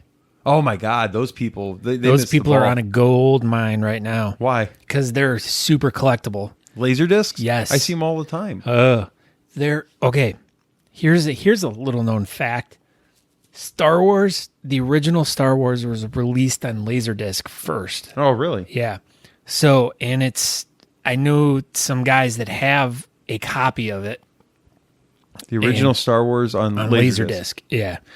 And I think it's from I think it has to be from another country or something, but this is all just I'm looking this up on eBay. All the memories I'm having from like years and years and years ago, because I remember having a conversation about Star Wars, and this is before VHS and all that shit. But speaking of Laserdisc, Thrasher's they used to have a humongous collection of laser discs. I always remember walking in there and seeing all these things. I'm like, what are they? Like records, but they're movies on a record. But no, but if you can find like laser discs, They remade them. yeah. Like they have the trilogy on a 6 laser disc set, widescreen format, and it's like from the re-release. Like the what was it, 1990s re-release? Like with the shit that everyone thought that George Lucas fucked up, like Jabba being able to move and walk around. I thought that was after the first 3 or the first one.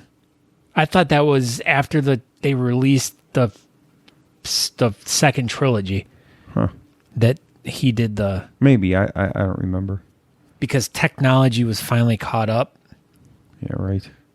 Oh, speaking of which I don't even want to go into, because then that's diving into a whole nother topic. But I'll just talk to you about this after the fact. But, all right. Well, I guess we can kind of like wrap up the whole. I mean, because we're going off on too many different tangents. We'll get back to TV. Okay, go. Saturday morning cartoons. Okay, what else? The Littles. Do you remember that? Oh, one? I do remember The Littles. That was fantastic. That was one of my favorite shows when I was growing up. Tailspin. The name's familiar. It was the same concept as like DuckTales and stuff. It was Chippendale's Rescue Rangers. Yes, that was Tailspin was after Baloo. school. Oh, the bear. Mm-hmm. Tailspin was Baloo from. He flew the airplane. Yeah, the big ass fucking airplane. Yeah. Mm-hmm. Oh, yeah. How about this? You come home from school. Okay. What did you watch when you came home from school? I can tell you this one. Okay. Okay, it was Transformers. No, Transformers was on in the morning. G.I. Joe was when you came that home. was the one, yes. Voltron.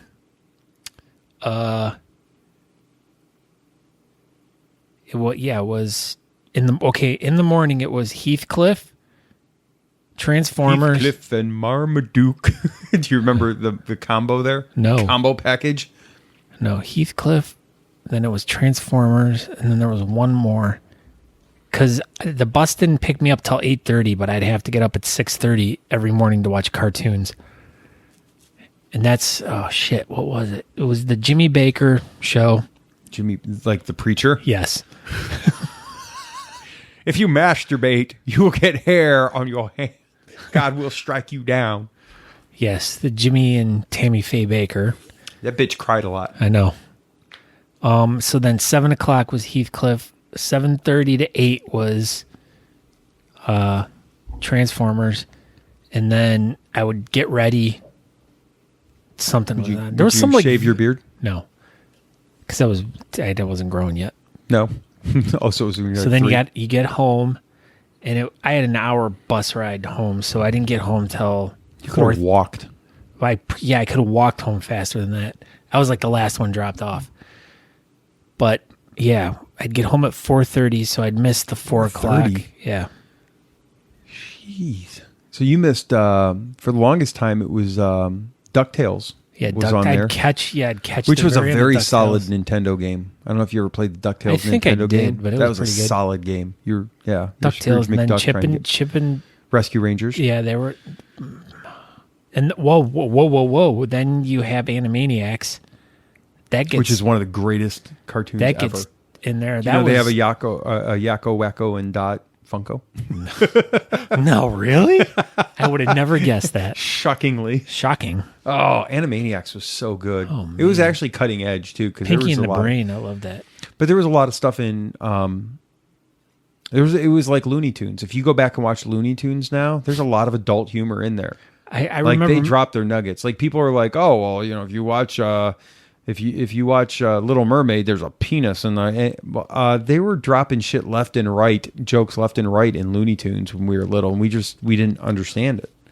Which is the depth of humor those shows actually had, which is kind of crazy. Let's see what else.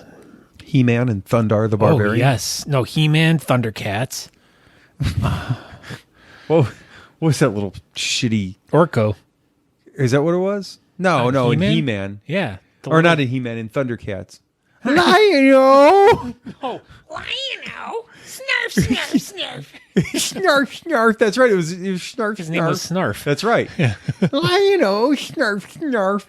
That little fucker would have gotten kicked. Thundercats and Voltron were the same freaking in. There was another one.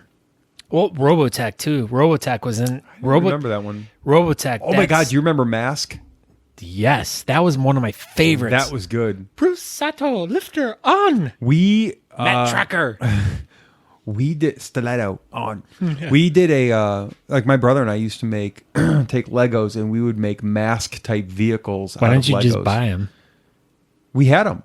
Oh. We had them, but like it was like our height of creativity.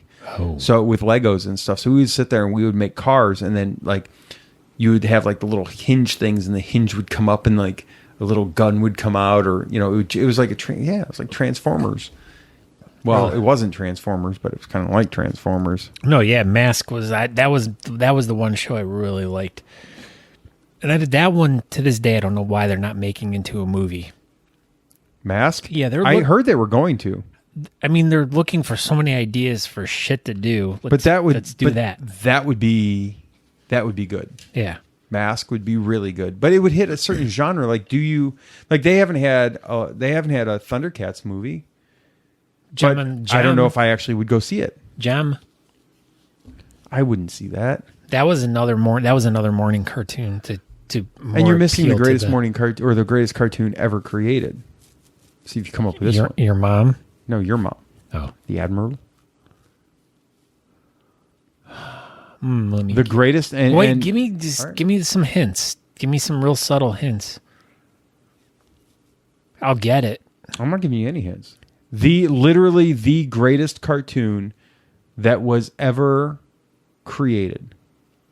And we have not talked about it in any way, shape, or form. Oh, I'm thinking of another one, but it was Laugh Olympics. No, but that would be top 5. For sure.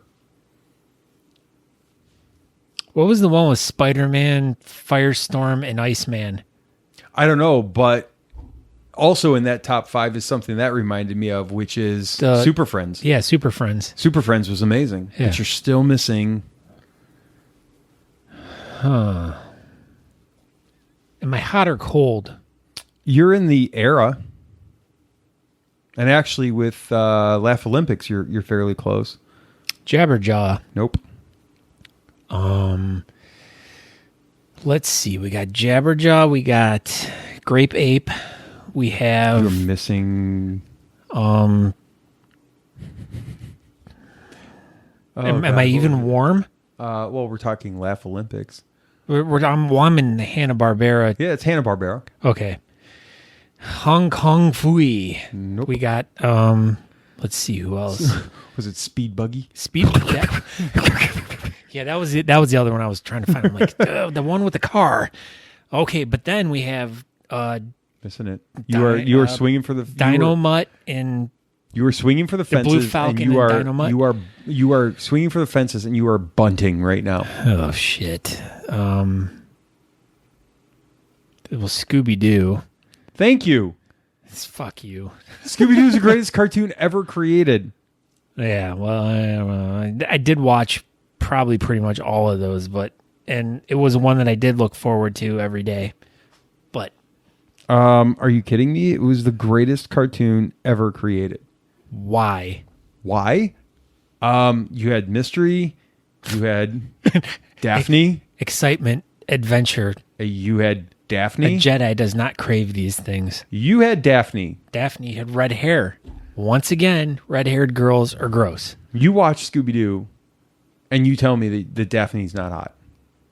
I never thought she had red hair, dude. I don't dig red-haired chicks. You married a red-haired chick. That wasn't my exception. She was fucking hot. It automatically destroys your I don't dig red-haired chick. Shawnee, I hope you're listening to this. And then I always tell her that because she's the only red-haired girl I've ever thought was attractive. Like, when I That's saw a huge her, compliment. Well, it is because I don't know what it was about her. Just everything about her was just, and she had red hair, which you discounted. Oh, well, I mean, but still, I still think red-haired chicks are gross. Other than my wife, who I think is the hottest chick ever. Daphne's hotter than Aaron Gray. Okay, but what about no a cartoon? No. We went kids' perspective there. I'm still going Punky Brewster. No, just because she has huge knockers. She doesn't though. Now they're gone. Soleil Moon Fry. So, there you go. Moon fries. Oh shit. No, God. You weren't a big Scooby-Doo fan? Like the whole mystery thing and stuff like that. And then when the Harlem Globetrotters and like the Three Stooges and then Batman and Robin and who else? Come on, Kiss. Come on, who else? I don't think Kiss was ever on there. No, that was they did it something eventually later. No, you're missing oh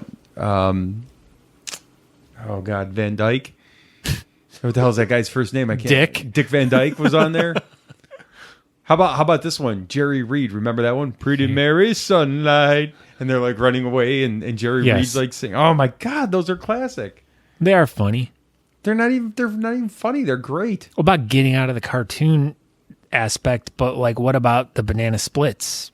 Great Space Coaster. Creeped me the fuck out. Banana Splits is the no creepiest. News is good news with Gary Gnu. No, I used to watch that every morning before I went to school. Yeah, that was another one. That was when we were really little, though. Before I walked to park, I would watch the Great Space Coaster, and if it ended, that meant I was going to be late to school because I had to leave before it ended. So it must have ended at like 8:30 or something like that, or must have ended at like 9:00. Shit, I don't remember. But it's Romper Room, Barnaby. No, I hated those. I think Barnaby was a pedophile. No, that was a local. That was Barnaby was local, but people don't realize that. Like we all grew up on Barnaby, or at least knowing that it existed. Well, and Captain Kangaroo. Yeah. Why did the ping pong balls drop? I don't even remember. I barely remember anything about Captain Kangaroo other than his hair. His hair, and he was creepy, and he looked like he was a child molester. Yeah.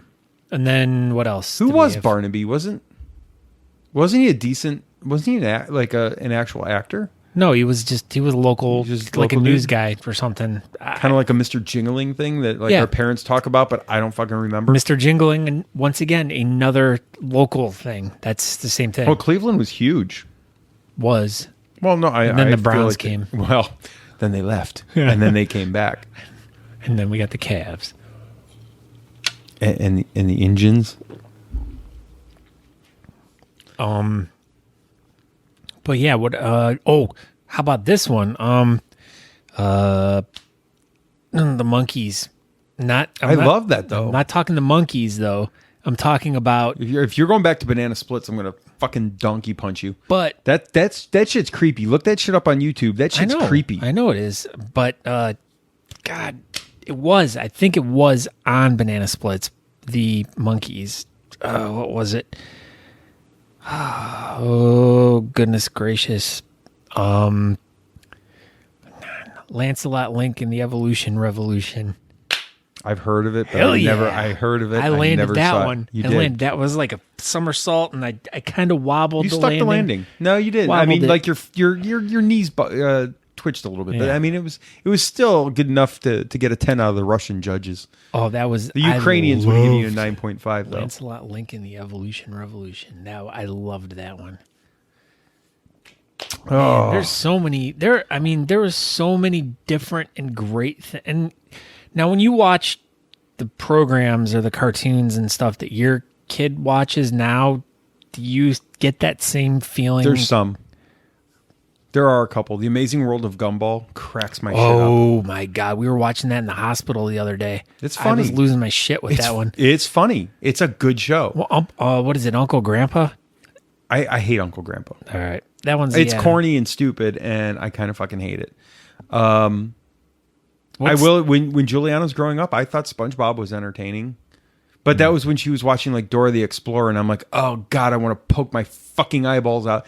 That and Ni Hao Kai Lan. She used to watch that all the time. Ni Hao Hen Hao Shay Shay. Oh God, because Dora would be like, hey, Boots, can you say 5? And he's like, pause for like 30 seconds. He'd be like, 5, and you're like, oh God, please fucking kill me. So then any chance I had to watch something that was normal-ish, like SpongeBob, it was awesome. And then when she got older and The Amazing World of Gumball was introduced, I was all about The Amazing World of Gumball. Adventure Time is hilarious. I still haven't watched Adventure. I know a lot of people that really like. Oh my God! There was an episode. This is what sold me on it. There was an episode where what is it? Finn and what's the dog's name? I don't even remember. Rex. No, it's not Rex. But whatever. Billy. Jake. So Jake was From he was State Farm. No. Khakis. She sounds. But anyway, so Jake the dog is like in like this giant's pocket or whatever. I don't remember really what it was, and this was literally I think like one of the first episodes I ever saw. What is this show? And then Jake's like nuzzled up, and then all of a sudden you hear this. I'm just like, are you kidding me? That's awesome. And she was laughing her butt off. It's just, it was funny. I'll tell you what, our favorite Regular show is good. 4 words for you. Regular show. The regular show's good. That is the best one. I love that one. To me, the best show out there for kids today is The Amazing World of Gumball. Yeah. I think Gumball is absolutely freaking hilarious. Yeah, it was a really confusing show when I've watched it in the past, but when we were at the hospital the other day, the volume was on very quietly. Right. So just watching it, I was very confused. Let me ask you this. Go back in time. Okay. I'm doing it. Time back machine. Do you have your compass? Yep. That we don't remember the show? Fucking show. But no, go back in time and tell me when Dad became the punchline. What do you mean? Dad's a dumbass is big. Dad is the butt of every joke. It used to be wait till your father gets home. Or like in Leave It to Beaver, it's like, oh, well, I'm going to tell your father or when your father gets home. And now all of a sudden, Dad is the butt of every joke and he's a dumbass. Richie Rich. If you watch that one. No, I haven't. That's it right there. That show right there. Richie Rich. It, not the cartoon when we were younger. The movie? No, there's a Richie Rich. It's on Netflix, but yeah, the dad's the dumbass in the show, and it's the dad. There's no mom, and it's the son and the daughter. I don't know. Lucas watches it all the time, but yeah, the dad's the dumbass. No, but like in mainstream television, because no. I've never seen that. But the kids like that's a very popular show. But when did Dad become the butt of the joke? Because even if you go back to Different Strokes in Webster, the dad was the moral father figure. He was the one that was to be respected. He was the same thing. It was the same. Was Mr. Belvedere. Streaks on the China. So, but Mr. Mr. Belvedere is queerer than a $3 bill. But was he? Oh, that's allegedly. What was the dad? Who was the dad? Oh shit! Mm-hmm. You should know. You should know, motherfucker. You oughta know. Come on, think of the movie. Hold on. Come on. Just a bit outside. Oh yeah, you can do it. You can do it. He was in Major League. Oh, Bob Uecker. Oh my God, I forgot about that. He was the dad. My God, when we were little and we were doing the whole baseball card thing, like you had like these. You had the whole thing with like Pete Rose cards and Mickey Mantle cards and shit like that. But Bob Uecker had like a cult following in baseball cards. Like his rookie card actually brought money. And you're like, well, you want a Bob Uecker rookie? Like, oh, hell yeah. You know, it was a big thing because of that fucking show. But he's hilarious. Like, oh, he's great. He's iconic, but not for that same, not for baseball. Wesley, that was the name of the kid. Wesley was that kid had to be. He's got to be gay. Man, I don't remember. I remember watching that show a lot. I loved that show for some odd reason. My favorite show, and it goes back to, and again, I know I'm going back to Aaron Gray here, but Buck Rogers. No. Silver Spoons. I loved Silver Spoons when I was growing up. Like the dad on the little train that went through. Like it was just that idea of like rich affluence and stuff like that. I don't know. That was the one show. Like when I was growing up, that was Silver Spoons was huge. I used to love that show. Fall Guy, Dukes of Hazzard, shit like that we already talked about though. Wonder Woman. Do you remember that? Did you see the new movie? No, not yet. good. It's not as good as people claim it is. Don't go see Transformers. I know. We talked about that. No, you know what, though? I'm not really I was never a big Wonder Woman. How about The Greatest American Hero? How the fuck did we forget that one? Oh, my. Yes, that's right. That was a great we both show. Loved that show. Yes. That was 82, It was mid-'80s. Yeah, something like that. A few seasons. Well, Light Man. Do you remember that White show? Man? Light. No. I think that was like a one season thing. He was like it was like Tron. It was all based off of Tron. Yeah, but I didn't like Tron. I never saw it. No, I know you didn't, but it was a series, and it was this guy who gets like he could like transport himself into a computer or whatever and make himself. Did he use a compass? No. And that's the same time as Knight Rider, which is another show we never brought up. No, we did. Well, and then it came up, but it was like in our okay. Think about this though. In that span of the 80s, how many of those TV shows had influential vehicles that are? Every one of them did. They made Hot Wheels out of almost every single one of those. But, the A-Team and you got the A-Team, you got Knight Rider, generally. Yeah, Dukes of Hazzard. Come on, what else? I know there's Starsky and Hutch. Yeah, there's that. That was 70s though. Yeah, but then you also had Magnum PIs. What was that? A Ferrari or whatever the hell that thing was. But you also had the helicopter from Magnum PI, and you also had the helicopter from Riptide and Airwolf.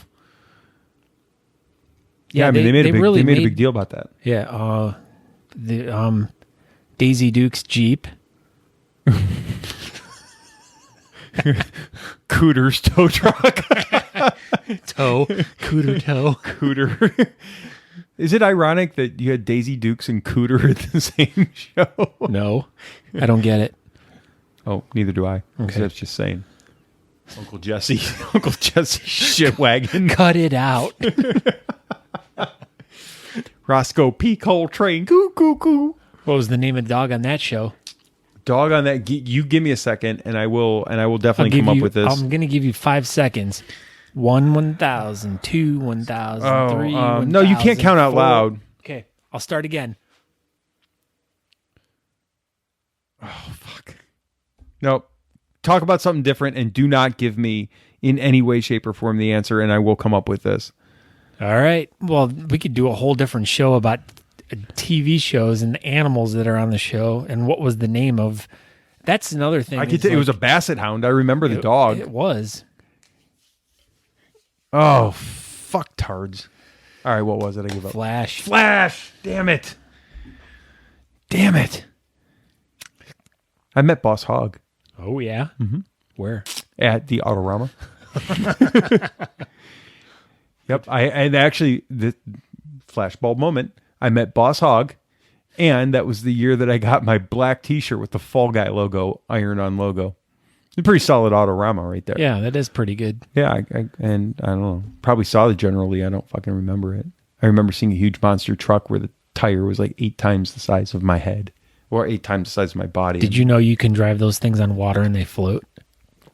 Monster trucks? Yep. No, they don't. Yep. Absolutely. Little known fact. That's a very little known fact. I never in my life. Take any of those monster trucks, you can drive them right out into the water. They float. Because the tires are full of air. Duh. You know what else floats? Your mom.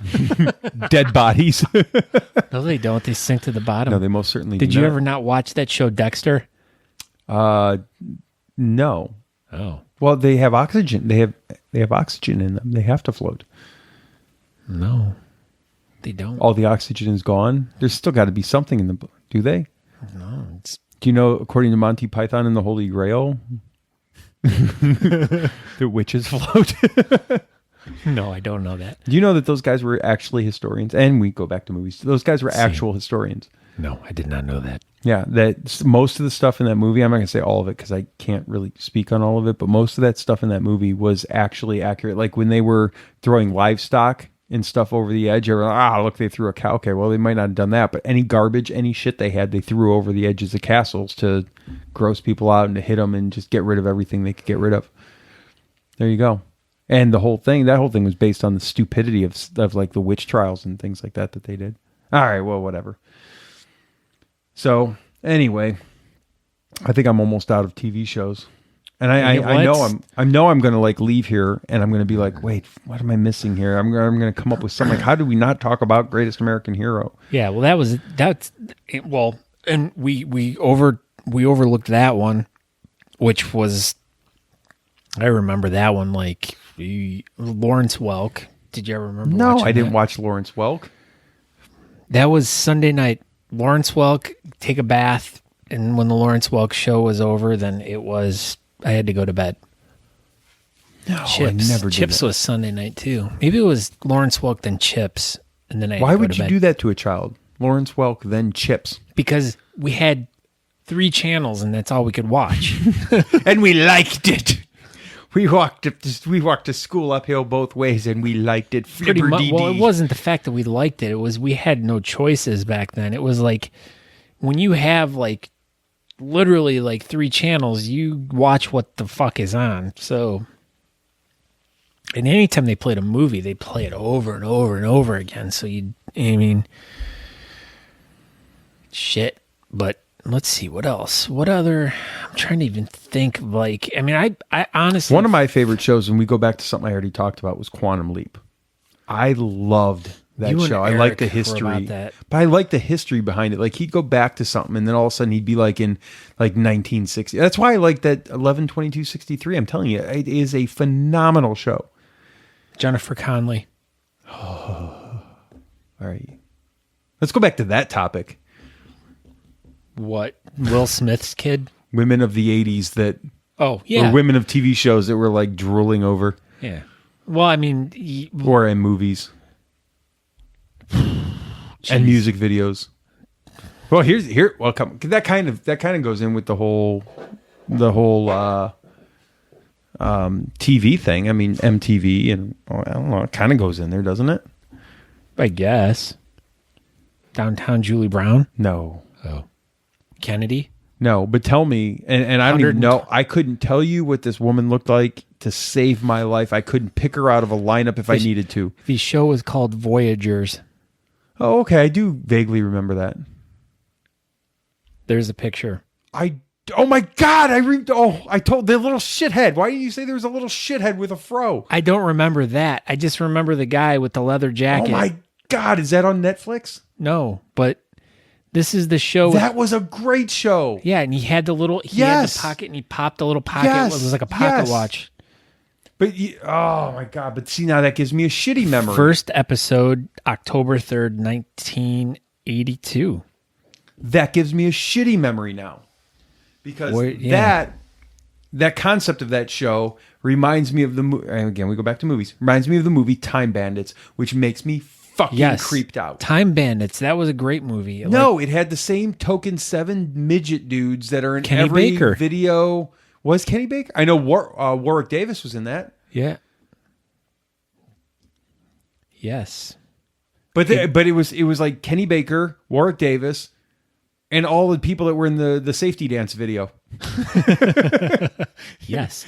I think it was at the same time. No, but if you look at that, it was like the same small people that were in like everything. But that was, I mean, we talk about like these genres, there were these cars and there was this theme or whatever.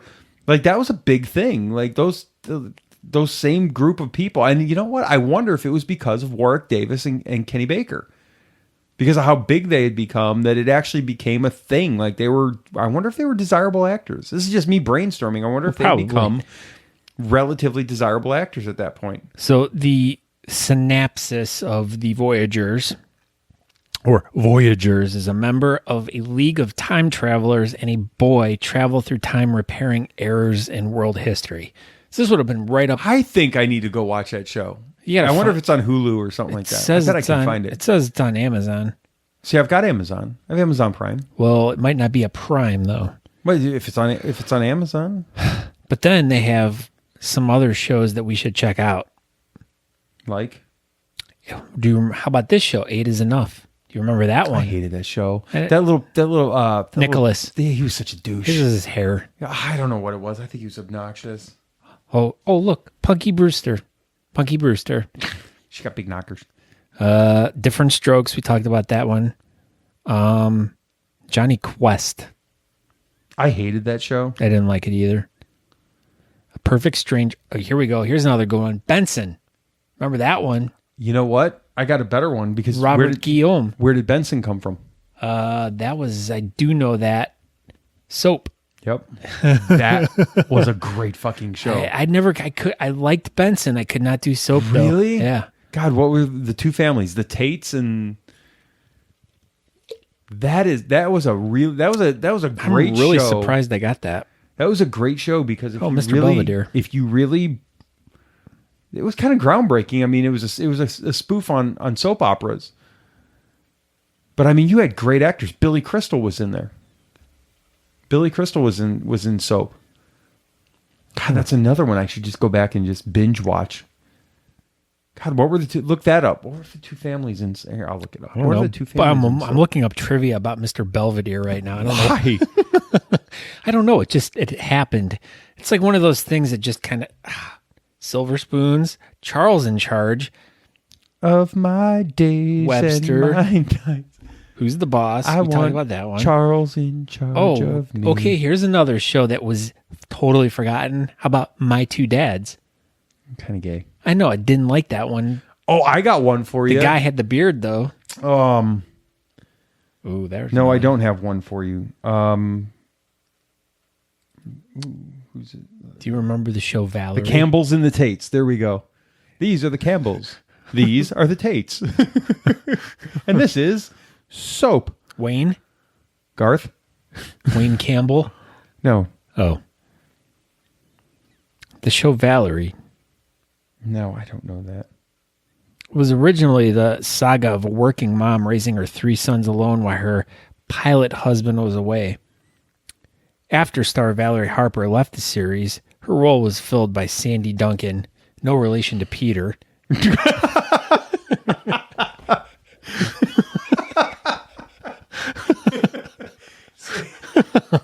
Are you sure? She could have been. She had a glass eye, though, I heard. Peter Duncan only has one eye, too. I know. These are the Campbells. These are the Tates. And this is Soap. Jeez, let's see. Yeah, I'm looking at all these TV. Oh, Empty Nest. That was another one.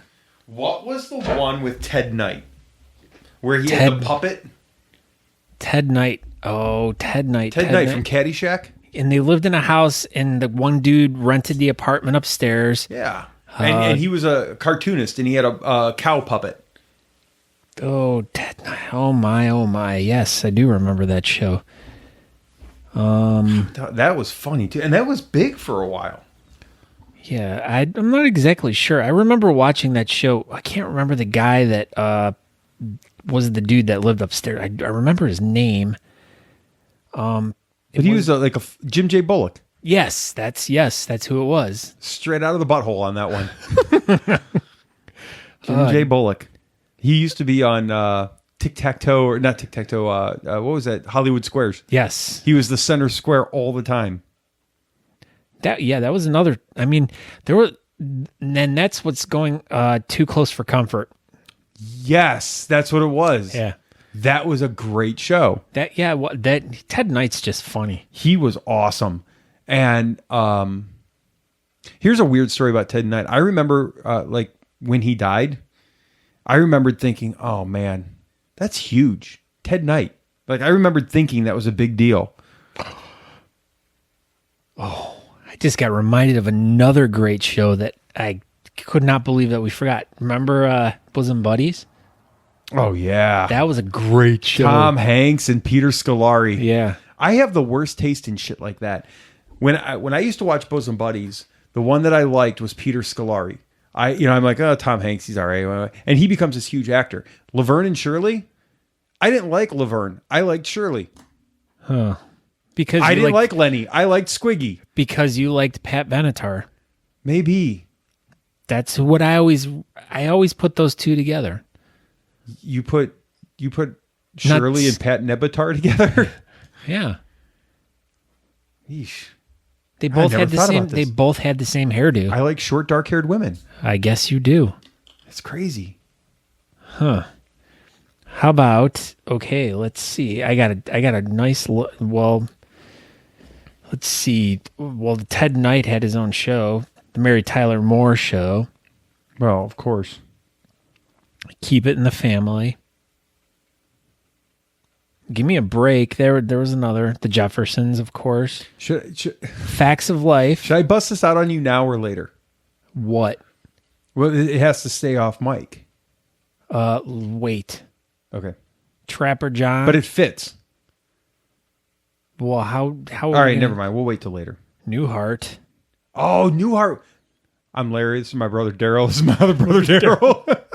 Yeah, I've really grown in great appreciation for Bob Newhart the older I've gotten. I could never get in. I have a hard time still getting. I have a hard time still getting into his comedy. I tell you what, where he really got me was on Big Bang Theory. Oh, dude, I never saw that. Dude, he is great. He was on Big Bang Theory? Yeah, he's a kind of reoccurring character. Is he still alive? I believe so. Yeah. Really? Yeah, he plays like a TV science guy, like Bill Nye? Yeah, Bill Nye. He's plays like a guy like that who's retired, and Sheldon worships him. Yeah.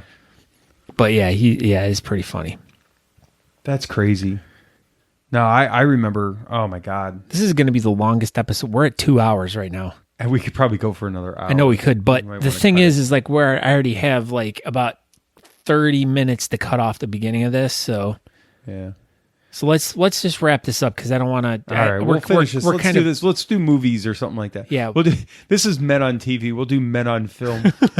It's raining men. Living Color.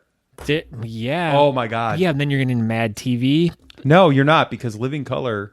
Jim Carrey, Jamie Foxx, Keenan Ivory Wayans, Damon Wayans. But we're hitting at the same time as the Cosby Show, A Different World. When this whole weird when African Americans came out to be popular, and really we started to accept them and embrace the culture, which is huge. Yeah, but that was the same time when that Malcolm X movie came out by was that Spike Lee? Well, no, but it was Denzel Washington. Yeah, Denzel Washington. Was that a Spike Lee movie? Was that a Spike Lee joint? I believe. I'm not exactly 100% sure. Do you remember? You've seen Eddie Murphy Raw, right? Long time ago. Watch the opening scene to Eddie Murphy Raw, and Eddie Murphy was huge with the Wayans, apparently, because in the opening scene, Keenan Ivory Wayans is, I believe, might be Young Eddie's dad, or he was just uncle or something like that. But yeah, we can wrap it up. It's fine. All right. So everyone, thank you for checking this out. Sorry if this was not really what we intended when we got here. Okay. Not that anyone's listening at this point. Yeah, but that's true. Everyone's zoned us out by now. Josh and I have already recorded an episode 2 times over that got fucked up. So we all intent tonight was to go over that, and somehow we got on this and talked for 2 hours. But thanks for sticking around for this long. We will be cutting that other episode at some point. I don't have the energy. I really don't have the energy for that right now. No, I mean, shit, we can do it. Maybe that episode would be better later down the road once we're kind of past. Well, I mean, keep in mind, you haven't posted that episode, so we should probably at least in a couple minutes briefly say that we came here intending on talking about grief, loss, and depression. And I don't know about you, but this was way better. I needed this a lot more. I came into here tonight thinking, I don't know. We tried to do this twice. There's one that if you're interested, I'm sure you can. Yeah, you can message Scott and get it. Email me, Scott@thebeardcaster.com. So then I'll send it to you. And then we tried to reshoot it, and we lost it about halfway in. And it's on grief, loss, and depression, and people that we were very, very close to. And I came tonight, and I'm like, I don't know if I have the energy to do this. And next thing you know, Scott and I are being Scott and I, and at the very least, this is great just to have for the two of us. At some point in time for prosperity, sit here, and this is. But I think this is how we are, though. This is a night for us. Yeah, but I think a lot of people will enjoy listening to this because I think that our age demographic fits a lot of the people that do listen to my podcast. How are you going to market this? Mr. Belvedere did not have a beard. He did too. He had a mustache. Oh, there you go. Streak stolen the job. Yeah. No, we already tied it in with the Abraham Lincoln thing. So, Oh, we did. yeah. Title it Abraham Lincoln and 80s, 90s pop culture. Yeah. But the thing is like, this is something that, I mean, we grew up at this time period, and a lot of people that listen to this show are around the same age. So they're going to totally know everything we're talking about. You know, and in fairness, most of the episodes that I've been on Are the best ones. They've had nothing to do with beards. Well, yeah, you're right. But the thing is like, this show doesn't have to always be about that. I mean, the more the show is like evolving, it's turning more into the social things that, or the things that were, I mean, granted or not, if we have a beard or not, we all go through certain situations that anyone with a beard or doesn't have one, that goes through. I mean, it's, you know, like with the whole idea of doing the grieving episode was kind of trying to reach out to people who are dealing with depression or not knowing how to cope with something. That was the whole point of that. But we failed to really provide a proper episode for that yet. And as we just kind of riffed tonight and kind of came up with where we ended up, it's just more of like, hey man, you know, it doesn't matter if you have a beard or not. This is just shit that people sit around and talk about. And it's relatable. I think the coolest thing for me was I came here tonight, and I told you when I came in here, because basically what happened, I don't know, I don't think you're going to put this on here. I will. This is going to stay. This is going to... No, I'm talking about the earlier stuff. Oh, yeah, the earlier stuff. I mean, the first, 20, 30 minutes. But what did we say? We said, let's get a beer down and just kind of hang out. And you actually do this all the time to me, and I don't know if I'm happy or sad about it, but you do this all the time where you just press record, and I don't even know you're recording. Mm-hmm. But we had agreed, you know, let's just chill out, let's have a beer, let's get in the mood. And I told you when I came in here, I'm like, man, I don't know if I have the energy for this, but let's see how it goes. And the coolest part about this episode is that when we came in here, I didn't know if I had the energy to even talk tonight. And now here we are, 2 hours into this thing. And honestly, I don't really want to stop. I can keep going. No, so do I. But nobody's going to want to listen for 4 fucking hours to this stuff. But that's, I mean, the episode title could be "Blowing Off Steam with 80s and 90s Nostalgia." There you go. Because I came in here I don't know if I can talk about this, but I'll find a way. I'll suck it up and we'll do what we got to do.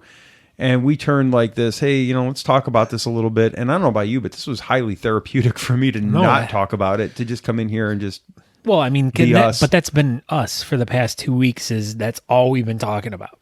It's been our focus, and is the boys getting killed in a car accident. It's all dealing with. It's been tough. It's been tough, dealing with our personal lives, but especially with your niece's graduation party tomorrow. That's not going to be easy. And I didn't need to rehash this tonight. And I did think about that on the way here, but I did want to be true to what you wanted to do.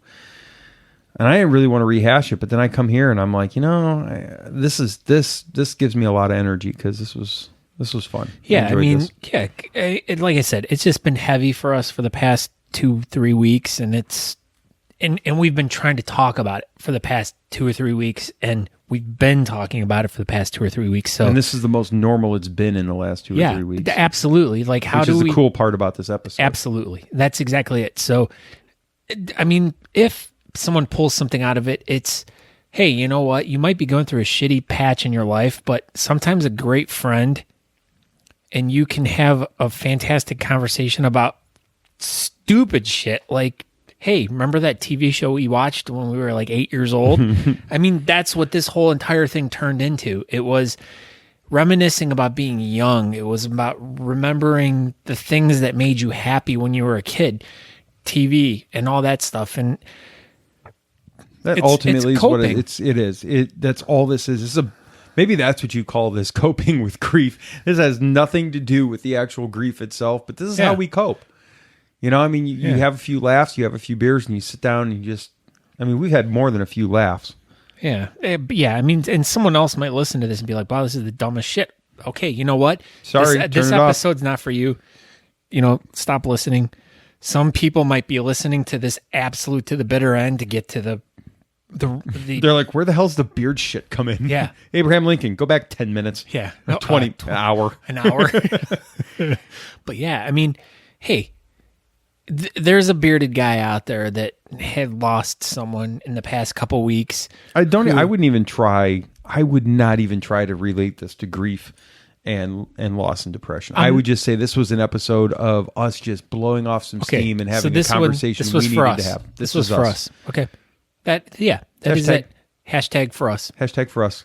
Hashtag. And there'll be more in the future because we haven't even gotten to movies or video killing the radio star. Hashtag for us. I'm going to have to remember that hashtag. Hashtag for us. Yeah. I could write it down if you want. Okay, write it on that sheet. All right. Of the notes that we can't lose that. Hashtag this sheet we cannot lose. Yeah, that actually was good until we lost it. Until you lost the video of it. Yeah. But all right, Scott, this was therapeutic. Thank you so much. All right, thank you, Josh. I love you and love you, bud. Okay, peace out. But and cut. All right. Well, I want to thank you guys so much for if you stuck through it all the way to the very end. Like I said, this was a very, very therapeutic episode for Josh and I, and it was fun to reminisce about being younger and just pulling back a lot of memories. And yeah, I guess that's all I can really say about it. So, but like I said, if by some chance you are really dying to hear these episode 34, I may release them someday down the road. I don't know. I really don't know how I feel about them yet. But if you really, really want to hear, just email me, scott@thebeardcaster.com. And like I said, I'll consider sharing it. But until then, I guess just check out thebeardcaster.com. Once again, check out social media, Facebook, Instagram, Twitter, and I guess that's about it. So thanks a lot, everyone, and I guess I'll talk to you guys maybe next week. So until then, ciao.